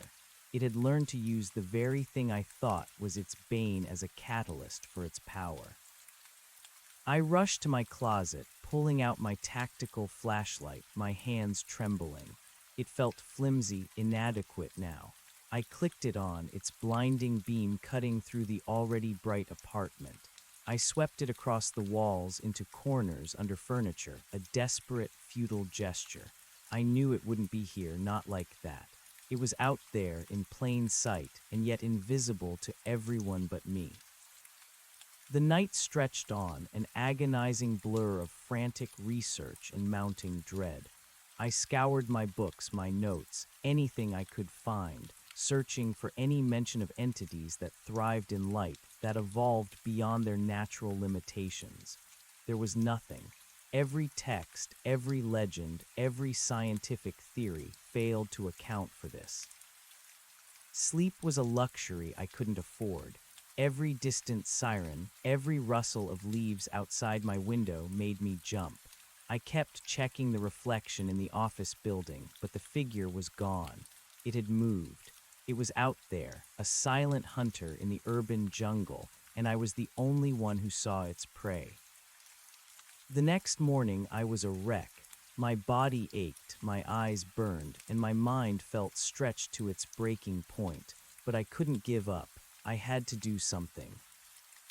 My first thought was to warn people, to shout from the rooftops, to grab strangers in the street, to tell them what lurked in the city's shadows. But I knew how that would end: disbelief, pity, perhaps even a swift ride to a padded room. I couldn't risk it. Not yet. Not when I was the only one with this horrifying knowledge. I decided to try a more subtle approach. I went to the park, the same park where I had last seen it, where it had almost ensnared the young woman.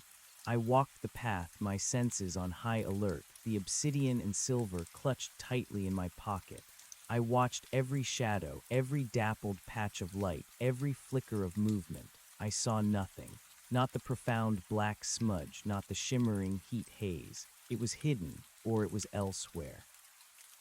I found a quiet bench and sat, pretending to read a book, but my eyes scanned the faces of passers-by. Young couples strolling, children playing, old folks walking their dogs, all oblivious, all vulnerable. The weight of this secret, this terrible burden, pressed down on me. I tried to subtly warn people. I'd approach someone walking alone, perhaps near a dimly lit area, and make an innocuous comment. Be careful around here after dark. Some strange things have been happening. Or the shadows can play tricks on your eyes in this part of the park. But my words were met with polite smiles, confused glances, or sometimes outright dismissal. Thanks, I'll be fine, one jogger said, waving me off. Just enjoying the quiet. The quiet. The very thing that had lured me into its grasp. The futility of my efforts was crushing. How could I make them see something they weren't wired to perceive? How could I articulate a horror that defied all logic and reason? I returned to my apartment, despair gnawing at me. The monster I had inadvertently unleashed was now a ghost in the machine of the city, feeding on a new kind of isolation, the isolation of humanity amidst millions, the anonymity that allowed it to blend seamlessly into the background. My research continued, more desperate, more frantic. I delved into urban legends, into forgotten histories of the city, searching for any pattern, any resonance that might explain its new power. I found tales of restless spirits, of forgotten tragedies, of places where the veil between worlds was thin, but nothing specifically about a shadow entity that learned and adapted to artificial light. Then one evening, as I was poring over a faded newspaper clipping about a series of inexplicable power outages decades ago, something caught my eye.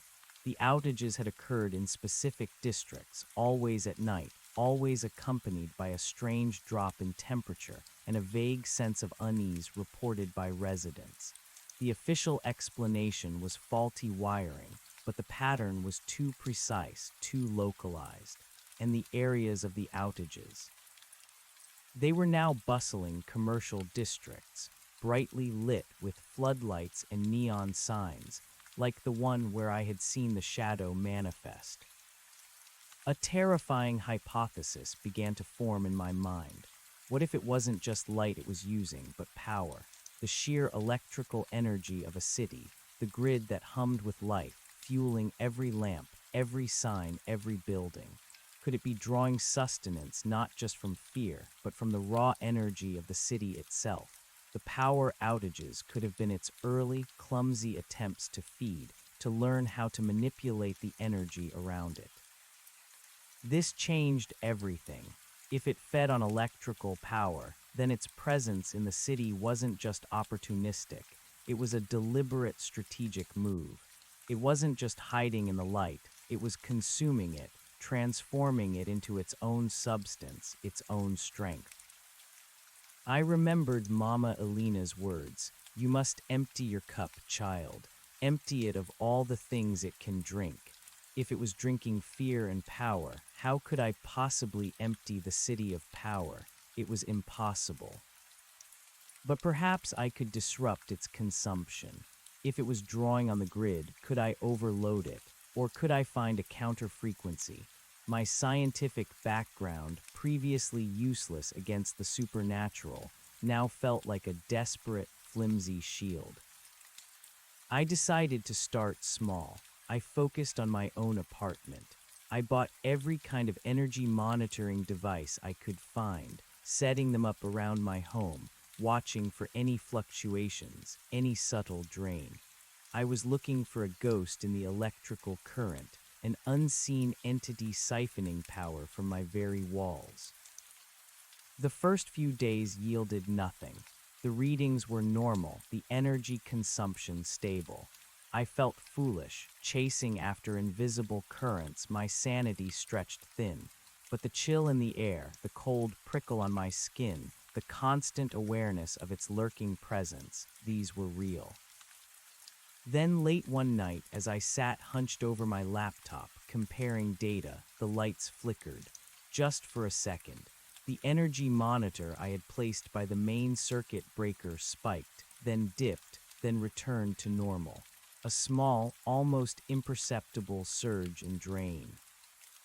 My heart leaped. I wasn't crazy. It was here. It was feeding. I watched the monitor like a hawk. Over the next few hours, the flickering became more frequent, the spikes and dips more pronounced. It was subtle, almost imperceptible to the naked eye, but the data didn't lie. It was actively drawing power, constantly, incrementally, building its strength.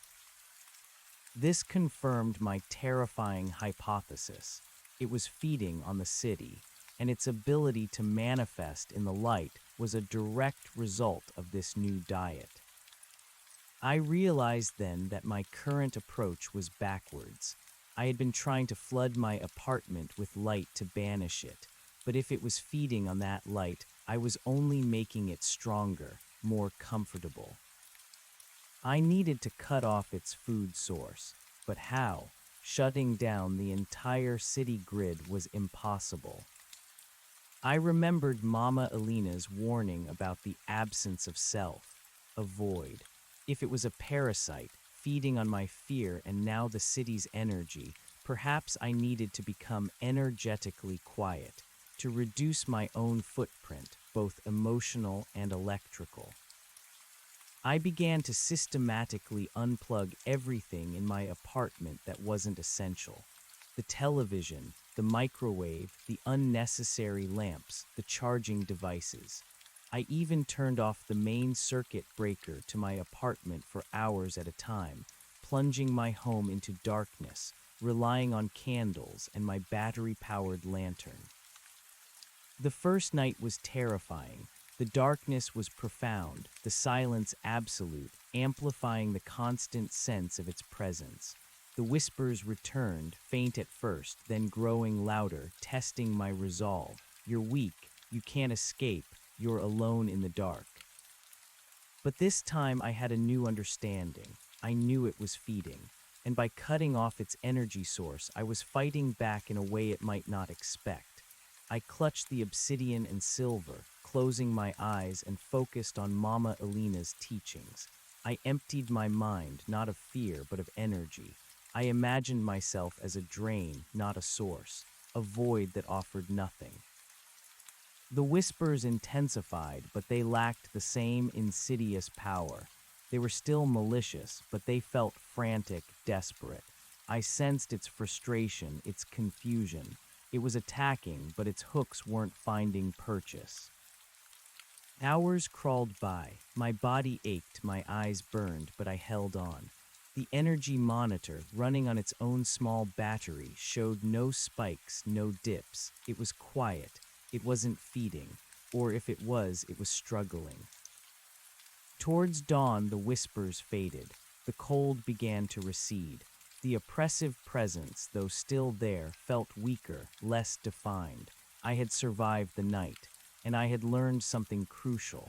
It hated the absence of power as much as it hated the absence of fear. This new strategy was working, but it was temporary. I couldn't live in a permanent blackout, and the city around me was still humming with energy, a veritable feast for the shadow.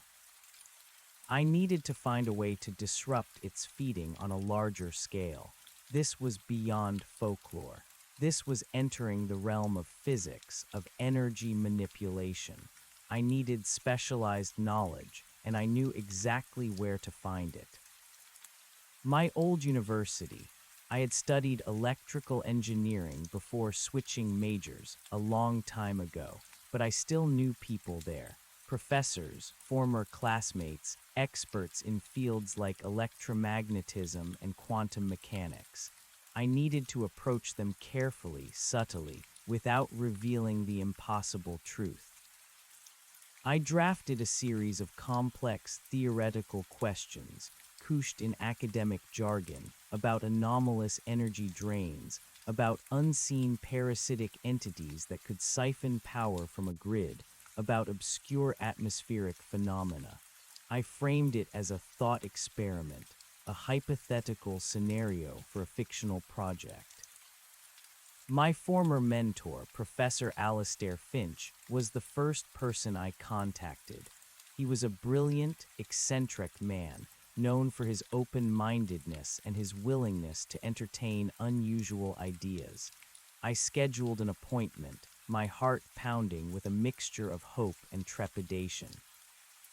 The meeting with Professor Finch was nerve-wracking. I sat in his cluttered office, surrounded by stacks of papers, blinking lights on experimental equipment, and the faint smell of ozone. He listened patiently, his brow furrowed in concentration as I presented my hypothetical scenario. When I finished, he leaned back in his chair, stroking his neatly trimmed beard. "Fascinating," he murmured, his eyes twinkling behind thick glasses. "A purely theoretical construct, you say?" "Purely theoretical," I confirmed, my voice as steady as I could make it. "But I'm exploring the implications." He chuckled. "The implications are rather otherworldly, wouldn't you say? An entity that feeds on electrical current and fear, and can manifest in both darkness and focused light. Sounds like something out of a pulp sci-fi novel." My blood ran cold. He had, perhaps unwittingly, perfectly summarized my horror. "Indeed," I managed, trying to keep my expression neutral. "Well," he said, tapping a pen against his desk, "if such a thing were to exist, its interaction with our energy systems would be complex. A direct drain would cause immediate, noticeable fluctuations. If it's subtle, it implies a more sophisticated interaction. Perhaps it's not consuming the raw current, but a secondary emission, a resonance frequency, something generated by the flow of energy itself." He launched into a complex explanation of electromagnetic fields, resonant frequencies, and subatomic particle interactions. Most of it went over my head, but a few key concepts stood out. If it's feeding on a specific frequency, he explained, then perhaps generating a counterfrequency, a nullifying wave, could disrupt its ability to absorb that energy, like canceling out a sound wave with an inverse wave. This was it, a scientific approach, a potential weapon. "And what kind of frequency would that be?" I asked, leaning forward, my heart racing. He shrugged, "Hard to say without more data, but if it's attracted to areas of high electrical activity, it suggests a connection to the fundamental hum of our modern world. Perhaps something in the lower, pervasive electromagnetic spectrum, or even something more esoteric, a subtle quantum resonance generated by the sheer density of human activity, and its associated energy consumption. He then suggested I consult with Dr. Eris Thorne, a colleague specializing in advanced quantum electromagnetism, known for his work on exotic energy fields and interdimensional resonances.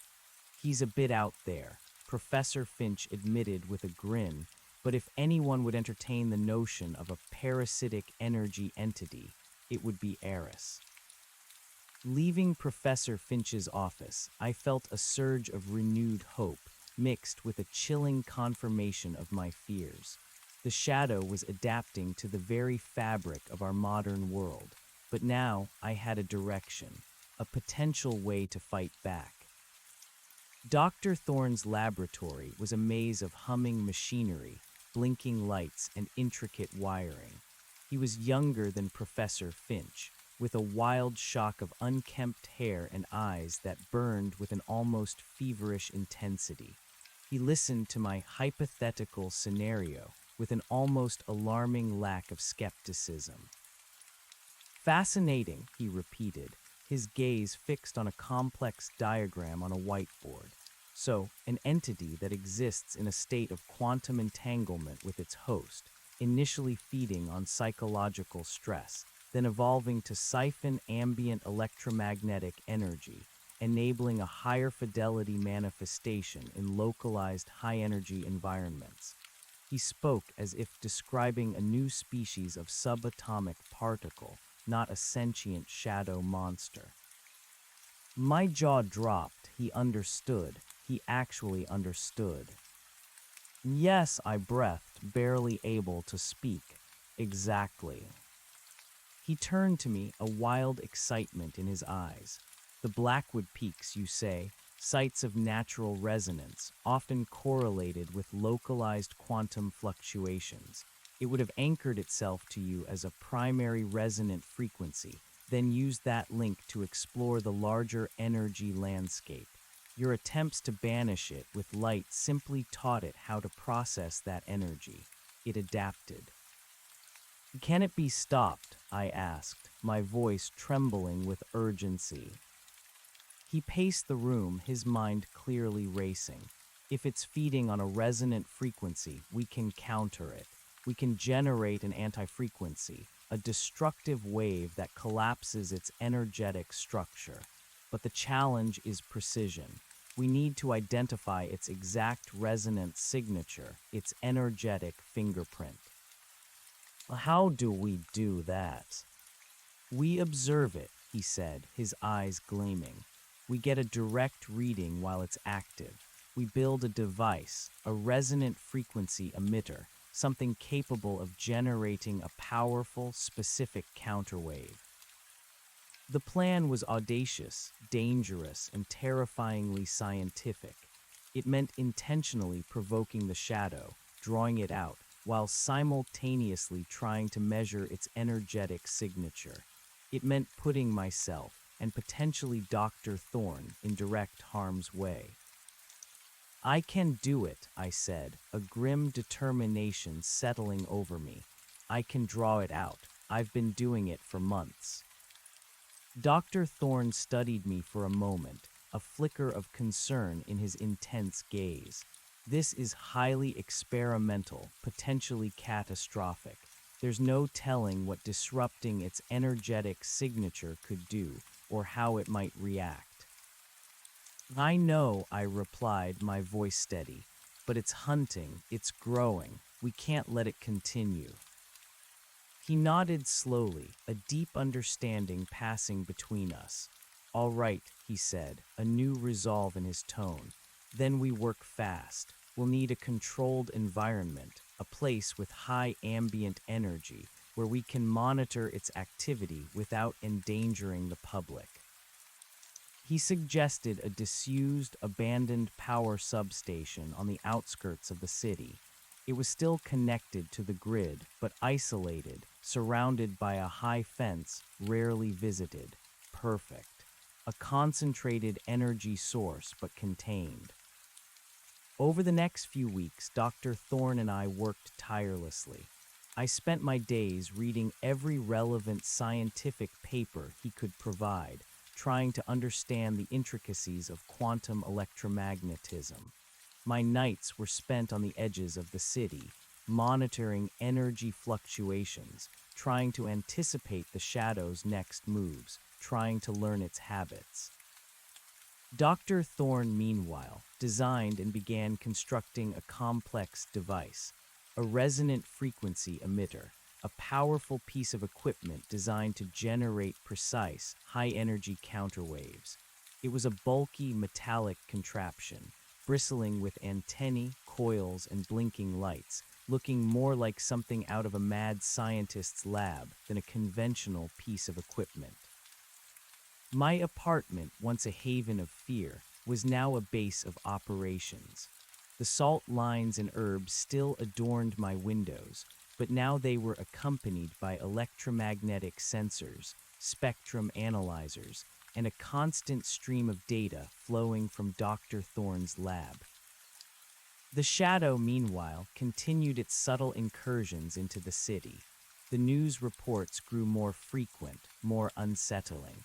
People experiencing inexplicable periods of profound dread, of feeling watched, of strange, fleeting visual distortions. Small, localized power flickers were reported more often. It was learning, growing, expanding its territory, becoming more confident.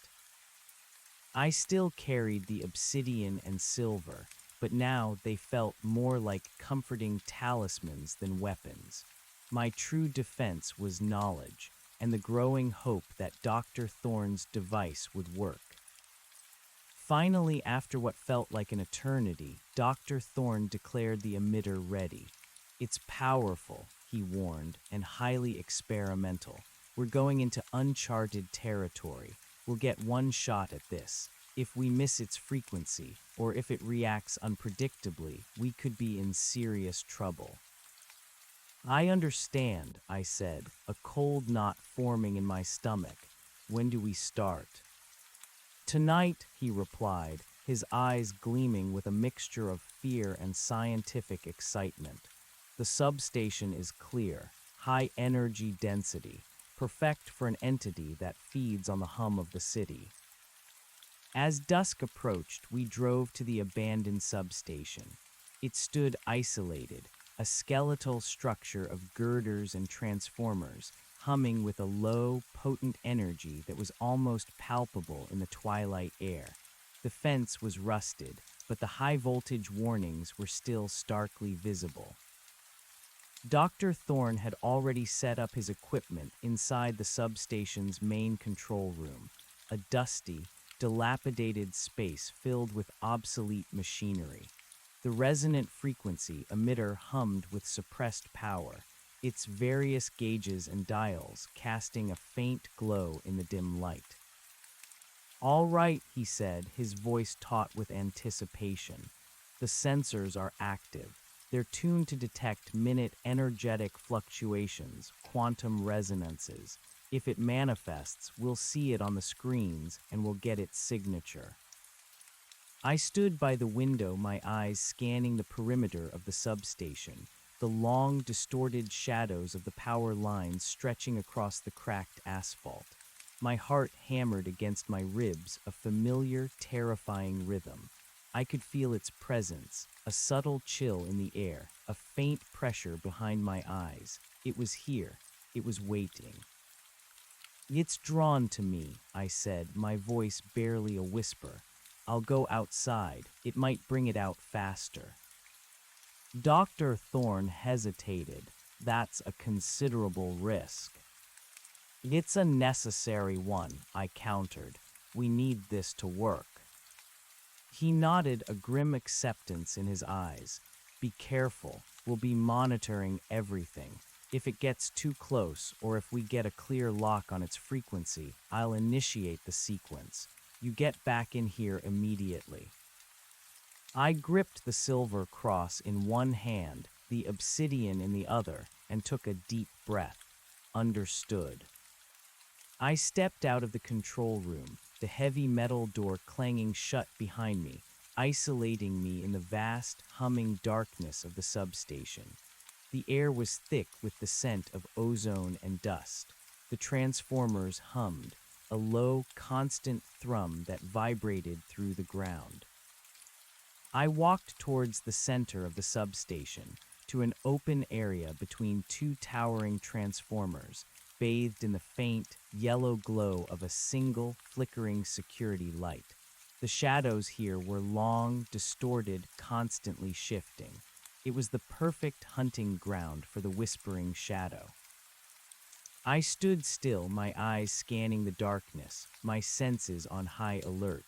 I felt its presence intensify, a cold, oppressive weight that seemed to press down on me from all sides. The air grew colder, the hum of the transformers seemed to deepen, to take on an almost malevolent resonance. Then I saw it. In the periphery of my vision, at the edge of the flickering security light, a smudge of deeper darkness began to coalesce. It shimmered, like black heat haze, absorbing the faint light around it.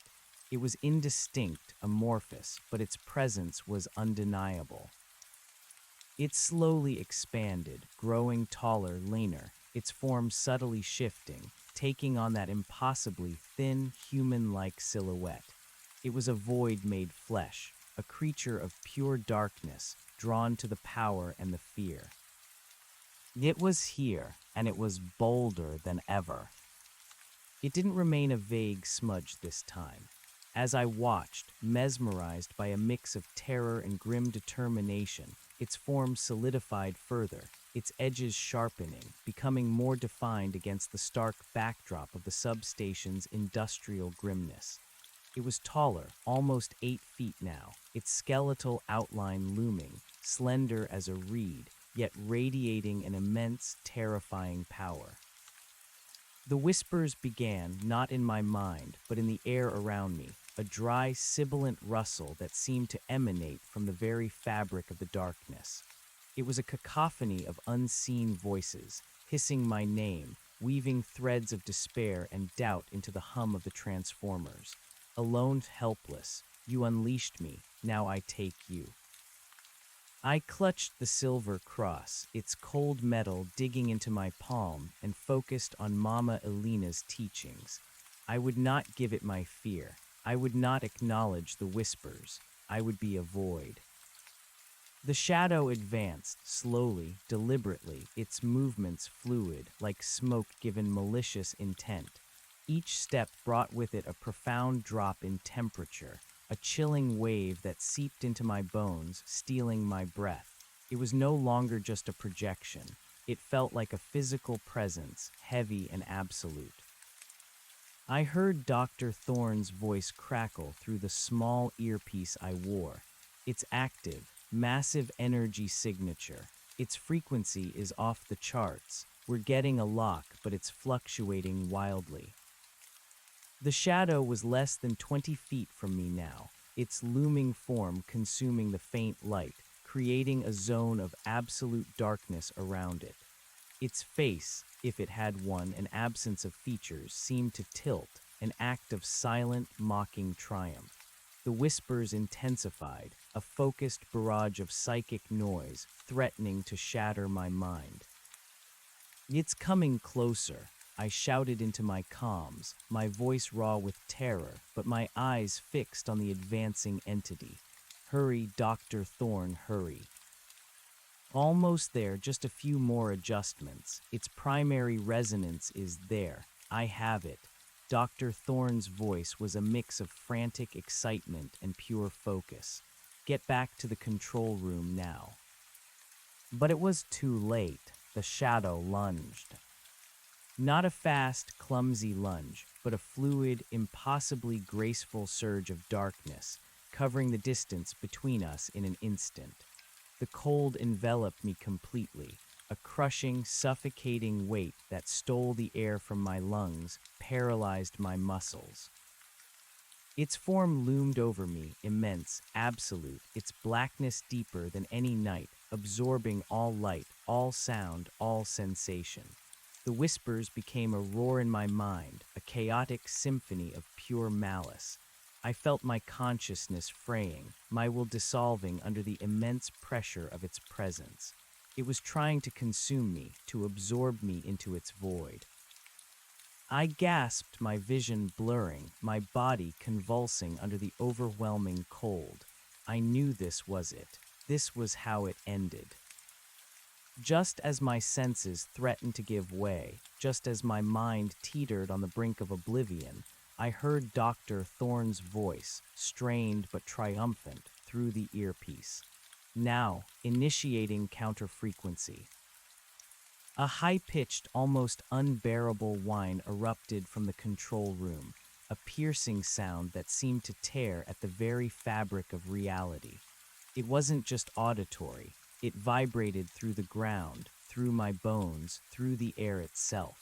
It was a pure, focused wave of energy, radiating outwards from the substation.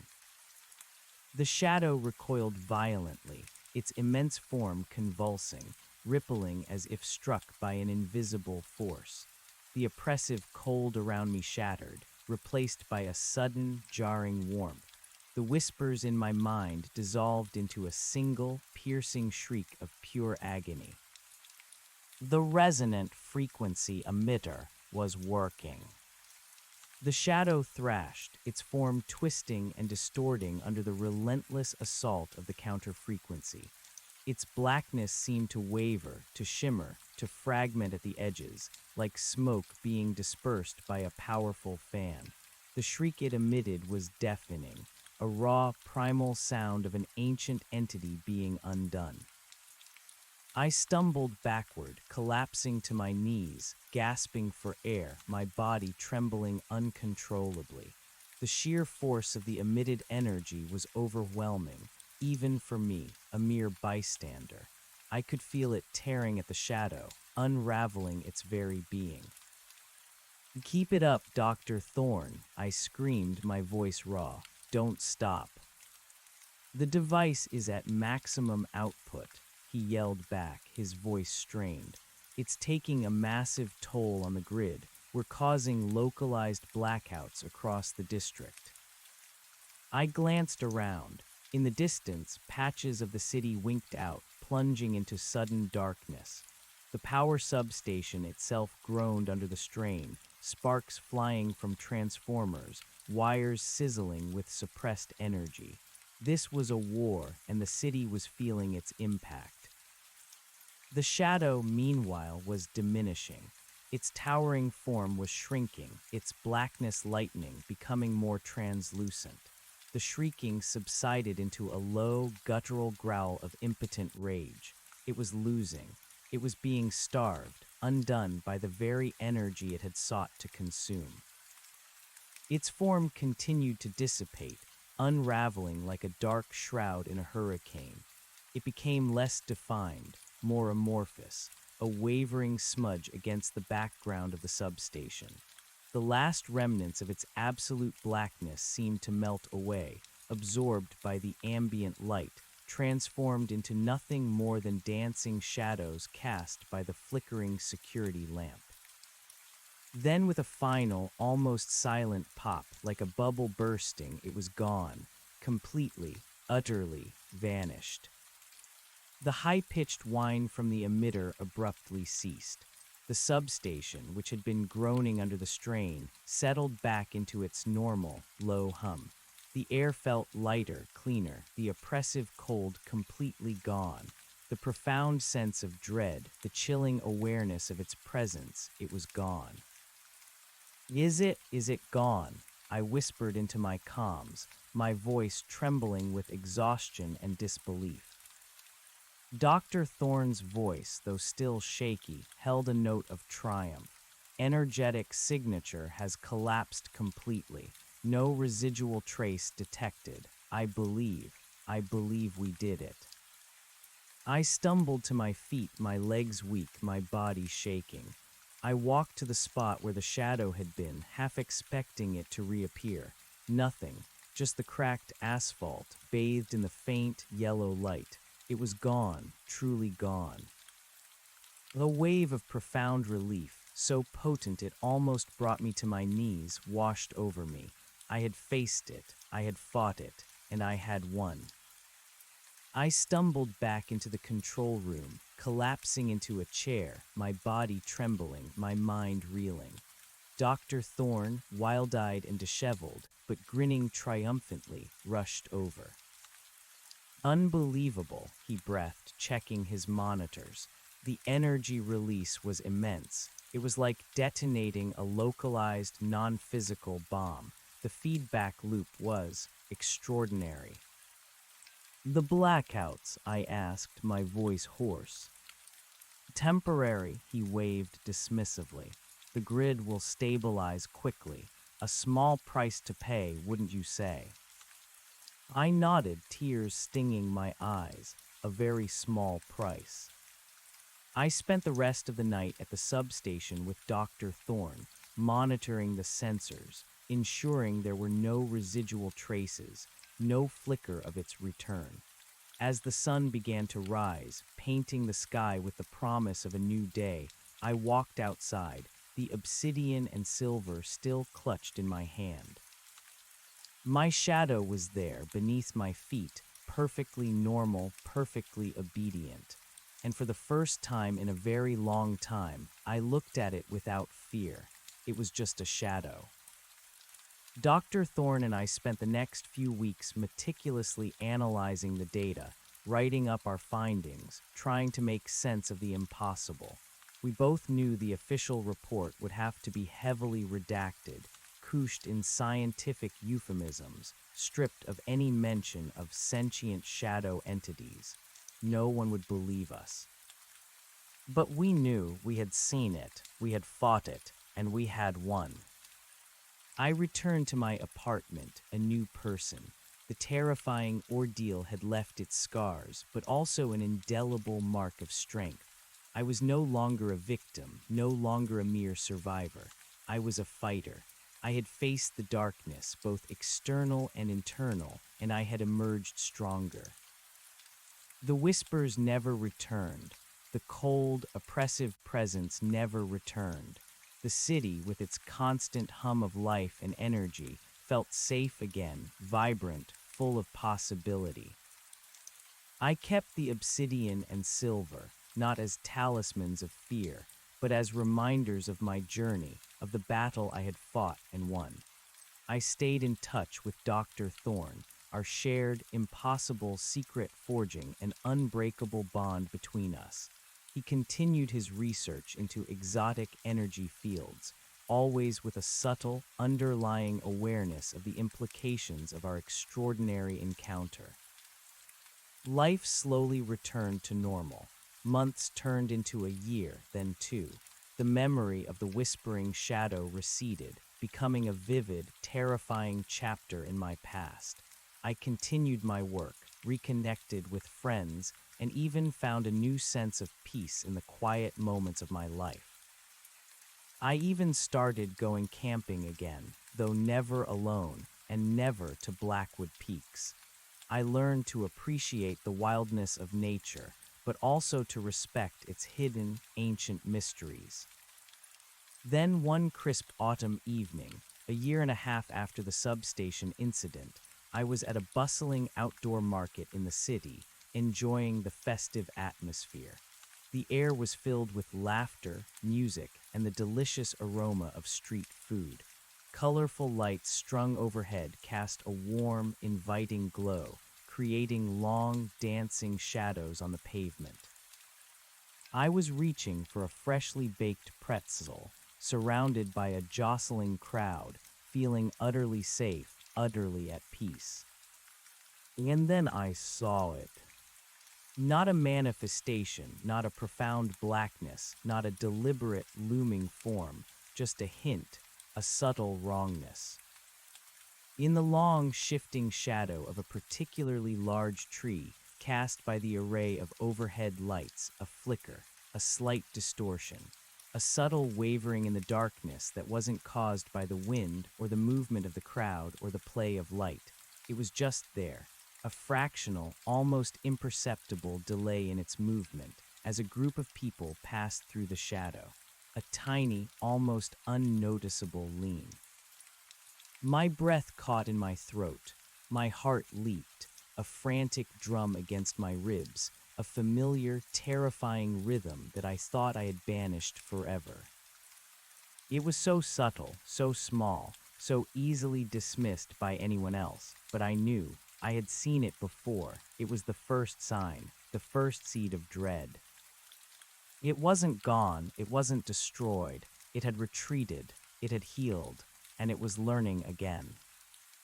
It wasn't manifesting fully, not yet, but it was here, in the heart of the city, amidst the light and the noise and the energy. It was observing, waiting, regaining its strength patiently. And it remembered me. I felt its gaze, a familiar, cold prickle on. My breath caught in my throat. My heart leaped, a frantic drum against my ribs, a familiar, terrifying rhythm that I thought I had banished forever.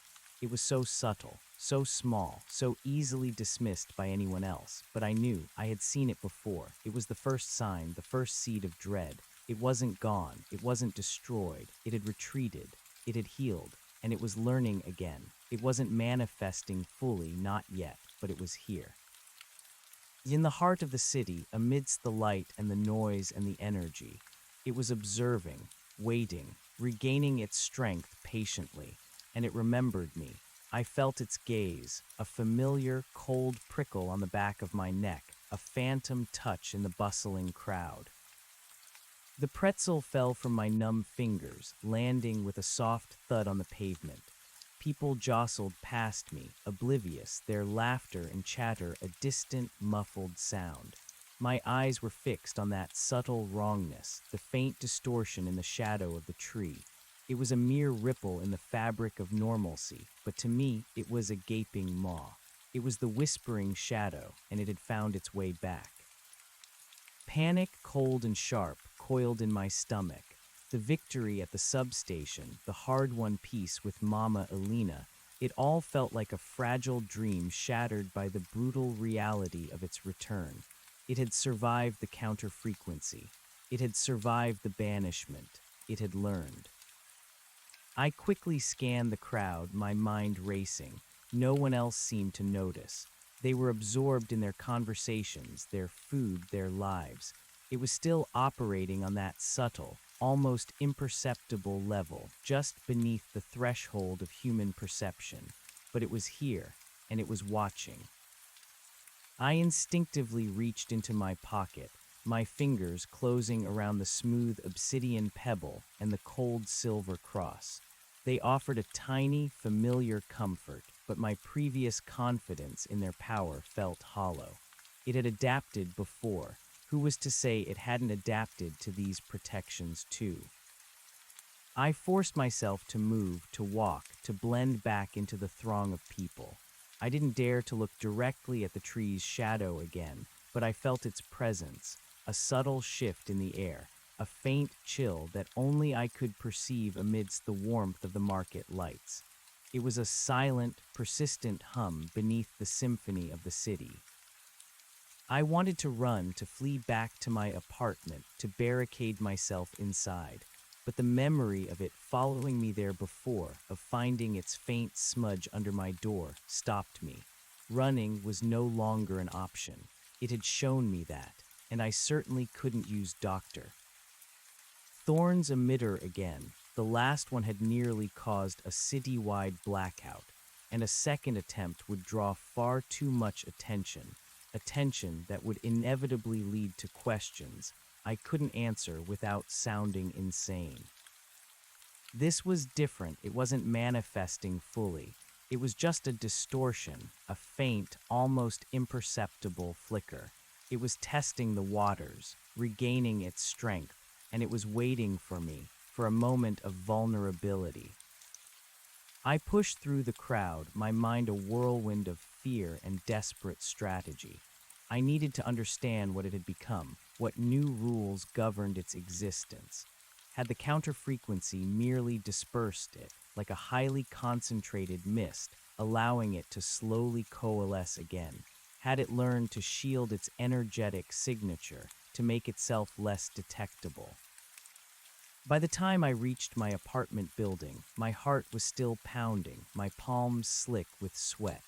I fumbled with my keys, letting myself in, then leaning against the closed door, gasping for breath. The apartment, usually a haven, now felt like a fragile shell. I scanned the brightly lit entryway, the living room. Nothing. No dark smudges, no chilling presence. It wasn't here, not yet. But I knew it was out there, lurking in the long shadows of the city, feeding on the ambient energy, patiently waiting for its opportunity. And it remembered me. That cold prickle, that sense of being watched, was undeniable. I spent the night in a state of hypervigilance, every light in my apartment blazing, the obsidian and silver clutched tightly. I sat by the window, not daring to look out, but listening, straining to perceive any subtle shift in the city's hum, any faint whisper that wasn't the wind. The next morning, exhaustion weighed heavily on me, but a new resolve had solidified. I couldn't run, I couldn't hide, and I couldn't just keep fighting it with the same old methods. It was adapting. I had to adapt too. My first step was to contact Dr. Thorne. I needed his analytical mind, his understanding of the esoteric science we had stumbled upon. I called him, my voice tight with urgency, explaining what I had seen at the market. He listened, his usual scientific excitement replaced by a grim silence. A partial manifestation, a subtle distortion, he murmured, his voice low. That implies it's still recovering, still rebuilding its energetic integrity. But also, it means our emitter didn't destroy it. It merely forced it into a highly dispersed, low-energy state, a hibernation, if you will. And it's learned from it, I added. It's learned to be more cautious, to avoid full manifestation until it's stronger. Precisely, he said, a heavy sigh in his voice. And it's likely learned to shield its energetic signature more effectively. Trying to lock onto it again with the emitter would be incredibly difficult, maybe impossible, without a clear, sustained manifestation. So what do we do? I asked, desperation creeping into my voice. We can't just let it grow again, not in the city, not after what it learned last time. We need a different approach, he agreed. Something that doesn't rely on brute force, something that targets its fundamental nature. If it was dispersed, fragmented into a low-energy state, then perhaps we can prevent it from coalescing again, or find a way to make it permanently inert. He suggested we revisit the initial data from Blackwood Peaks, the subtle lag, the skewed angle. Those were its primordial characteristics, he explained. Before it evolved, there might be a clue there, something fundamental about its energetic signature that even its adaptations can't fully mask. I spent the next few weeks at Dr. Thorne's lab, working alongside him, poring over complex equations and reanalyzing old data.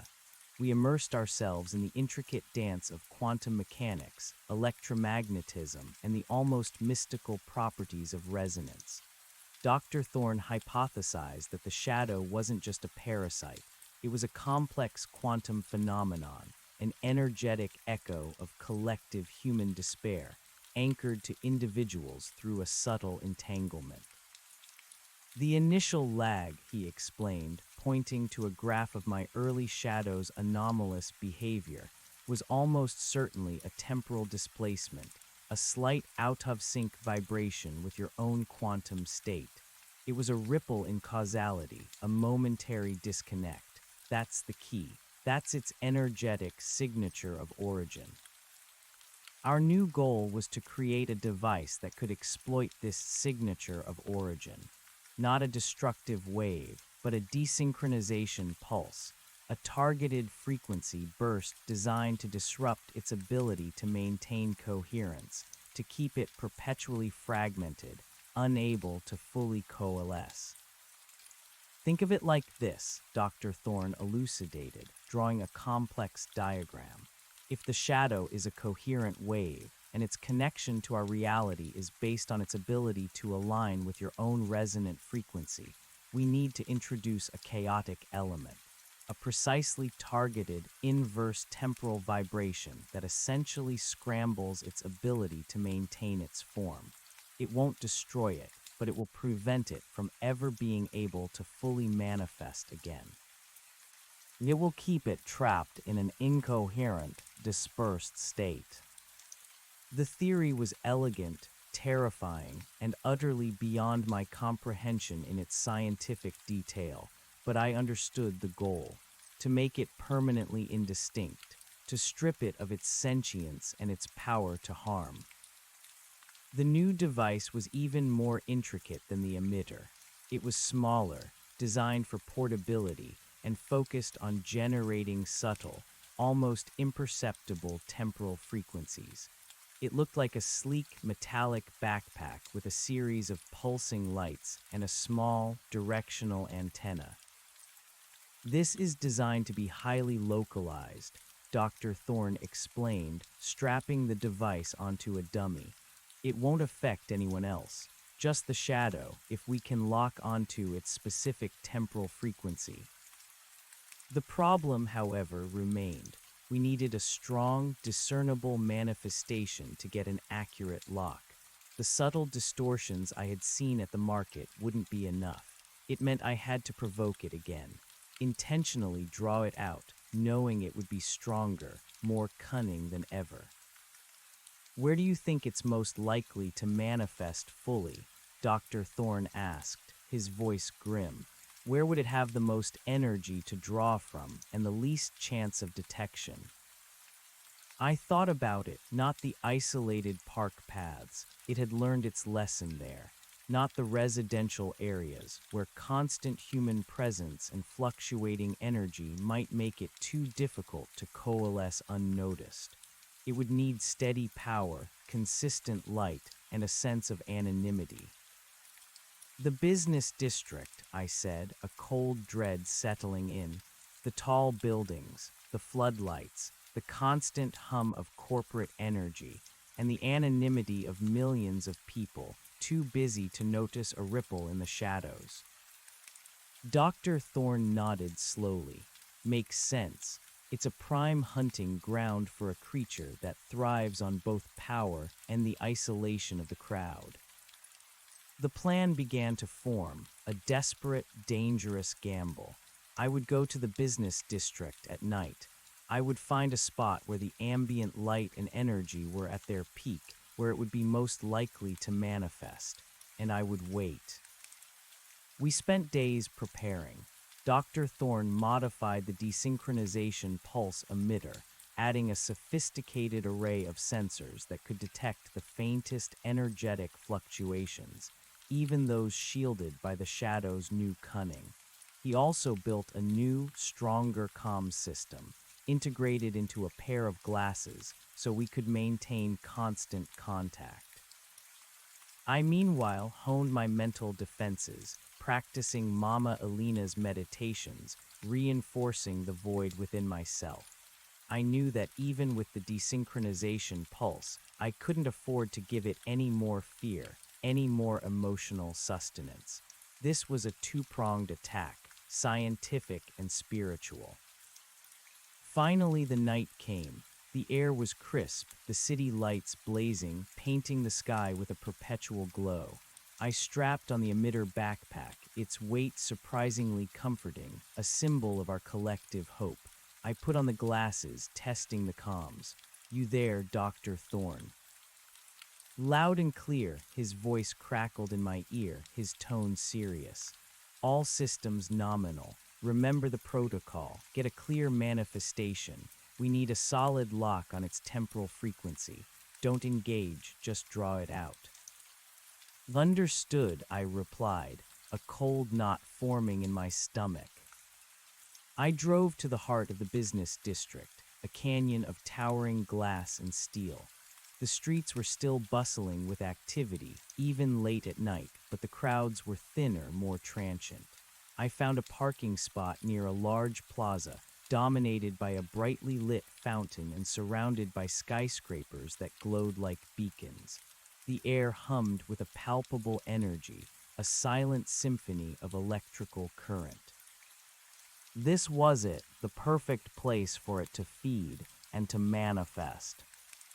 I stepped out of my truck, the obsidian and silver clutched tightly in my pocket, my senses on high alert.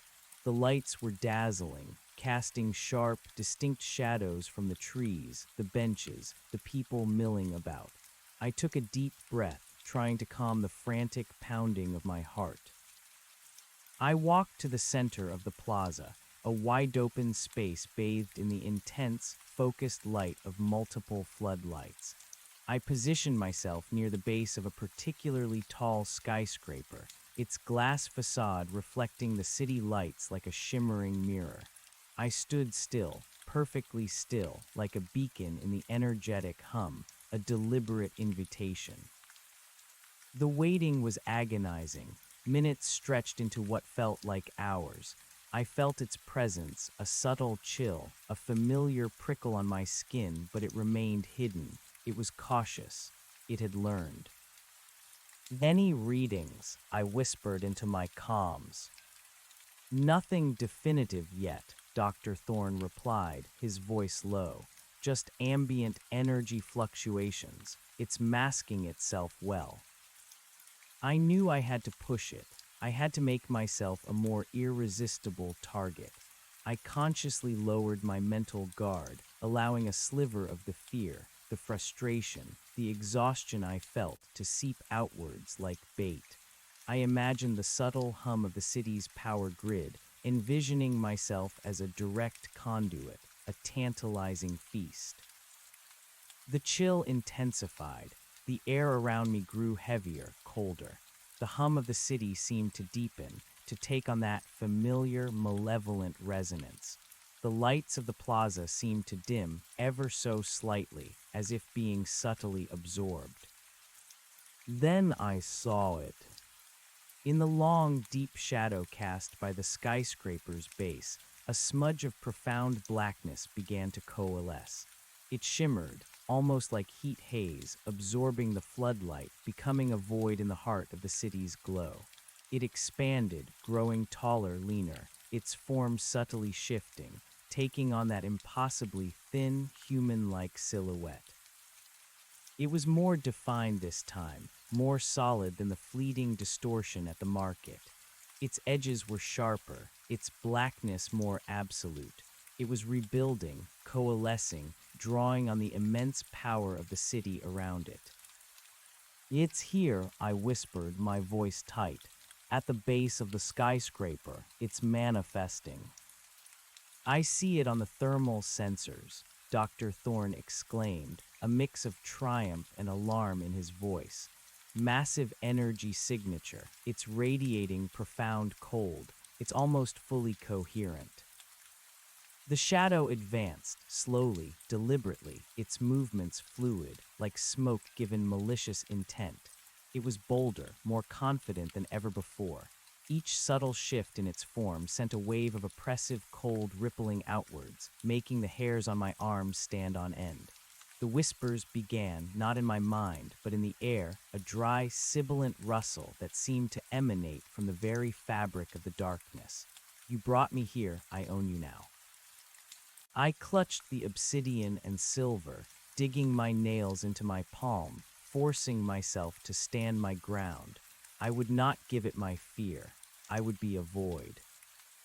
"It's less than 30 feet from you." Dr. Thorne's voice was urgent.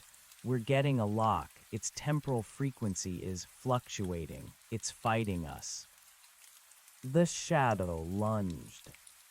Not a slow, deliberate advance this time. A swift, terrifying surge of darkness, covering the distance between us in an instant. The cold enveloped me completely. A crushing, suffocating weight that stole the air from my lungs paralyzed my muscles. Its form loomed over me, immense, absolute, its blackness deeper than any night, absorbing all light, all sound, all sensation. The whispers became a roar in my mind, a chaotic symphony of pure malice. I felt my consciousness fraying, my will dissolving under the immense pressure of its presence. It was trying to consume me, to absorb me into its void. I gasped, my vision blurring, my body convulsing under the overwhelming cold. This was it. This was the end. Just as my senses threatened to give way, just as my mind teetered on the brink of oblivion, I heard Dr. Thorne's voice, strained but triumphant, through the earpiece. Got it. Temporal lock confirmed. Initiating desynchronization pulse. Now.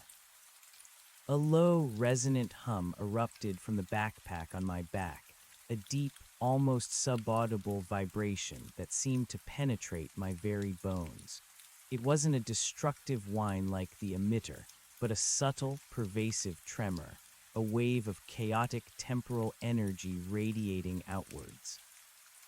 The shadow recoiled violently, its immense form convulsing, rippling as if struck by an invisible force. The oppressive cold around me shattered, replaced by a sudden, jarring warmth. The whispers in my mind dissolved into a single, piercing shriek of pure agony, a sound that seemed to tear at the fabric of reality itself. The desynchronization pulse was working. The shadow thrashed, its form twisting and distorting under the relentless assault of the chaotic temporal wave. Its blackness seemed to waver, to shimmer, to fragment at the edges, not dissipating into nothingness, but unraveling, becoming incoherent. It was like watching a perfectly woven tapestry suddenly fraying, its threads coming undone, losing its structure. "It's losing coherence," Dr. Thorne yelled, his voice filled with adrenaline. "Its quantum entanglement is breaking down. The temporal frequencies are disrupting its ability to maintain form." I stumbled backward, collapsing to my knees, gasping for air, my body trembling uncontrollably. The sheer force of the emitted energy was overwhelming, even for me, a mere bystander. I could feel it tearing at the shadow, unraveling its very being, not destroying it, but fundamentally changing it. "Keep it up, Dr. Thorne," I screamed, my voice raw. "Don't stop." "The device is at maximum output," he yelled back, his voice strained. "Maintaining the desynchronization pulse, we're breaking its connection." The shadow was diminishing, not by fading, but by becoming increasingly abstract. Its towering form was shrinking, its blackness lightening, becoming more translucent, its sharp edges blurring. The shrieking subsided into a low, guttural growl of impotent rage, of an entity being stripped of its very essence. It was losing its sentience, losing its will. Its form continued to dissipate, unraveling like a dark shroud in a hurricane, not vanishing, but becoming less and less like a coherent entity. It became more indistinct, more amorphous, a wavering smudge against the background of the plaza's lights, losing all semblance of its previous menacing shape. The last remnants of its absolute blackness seemed to transform, not into nothingness, but into fragmented, chaotic shadows, constantly shifting, constantly reforming, but never holding a true shape. Then with a final, almost imperceptible shimmer, it stopped moving. It wasn't gone. It was just there, a constantly shifting, incoherent cloud of darkness, fragmented and formless, barely discernible in the bright lights of the plaza. It was no longer a towering, skeletal figure. It was just a chaotic ripple in the ambient light, a ghost of its former self, perpetually desynchronized. The low hum from the backpack emitter abruptly ceased. The air felt lighter, cleaner, the oppressive cold completely gone. The profound sense of dread, the chilling awareness of its menacing presence, it was gone, replaced by a strange, almost eerie stillness. Is it gone?" I whispered into my comms, my voice trembling with exhaustion and disbelief. Dr. Thorne's voice, though still shaky, held a note of profound awe. Its energetic signature is chaotic, completely unstable. It's lost its coherence. It's not gone, no, but it's effectively inert, unable to fully manifest, unable to learn, unable to feed. It's trapped in a state of perpetual energetic fragmentation. It's been desynchronized. I stumbled to my feet, my legs weak, my body shaking. I walked to the spot where the shadow had been, half expecting it to reappear in its terrifying form. Nothing, just the brightly lit plaza, and in the distance, a faint, shimmering distortion in the long, shifting shadows of the skyscraper. It was a shadow of a shadow, a ghost of a ghost, forever formless, forever harmless. A wave of profound relief, so potent it almost brought me to my knees, washed over me. I had faced it, I had fought it, and I had won not by destroying it, but by fundamentally disarming it, by rendering it powerless. I stumbled back to my truck, Dr. Thorne's triumphant but exhausted voice still in my ear. I was physically and emotionally drained, but I had a new kind of peace. The whispering shadow was no longer a threat. It was merely a broken echo, a forgotten nightmare. Over the next few months, Dr. Thorne and I continued our research, meticulously analyzing the data from the desynchronization pulse. We proved that the entity, now referred to as a temporal resonance anomaly, was still technically present, but its energetic signature was so fragmented, so incoherent, that it could no longer interact with our reality in any meaningful way. It was a ghost in the machine, but a powerless one. The world seemed to return to normal. The strange disappearances ceased. The reports of inexplicable dread vanished. The subtle power flickers across the city stopped. No one but Dr. Thorne and I ever knew what had truly happened. I kept the obsidian and silver, not as talismans against a living threat, but as reminders of my journey, of the battle I had fought and won. I stayed in touch with Dr. Thorne, our shared, impossible secret forging an unbreakable bond. He continued his research into exotic energy fields, always with a subtle, underlying awareness of the profound implications of our extraordinary encounter.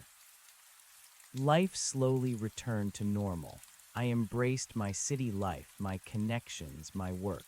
I still found moments of solitude, but now they were a source of peace, not a gateway to fear. Years passed, the memory of the whispering shadow receded, becoming a vivid, terrifying, but ultimately closed chapter in my past. I learned to live with the knowledge, to cherish the normal, to appreciate the simple fact of existence without constant dread. Then one quiet morning, several years after the substation incident, I was hiking in a remote section of a national park, far from Blackwood Peaks. I was alone, something I now did without fear, feeling strong and at peace in the quiet majesty of nature. The sun was rising, painting the eastern sky in soft pastels. I stopped by a still, clear lake, mirroring the evolving tapestry of the sky. I took a deep breath, letting the cold air fill my lungs and stretched, enjoying the solitude. As the first brilliant orange and pink hues began to peek over the distant peaks, bathing the landscape in a soft, ethereal glow, I turned to face the rising sun, my back to the west.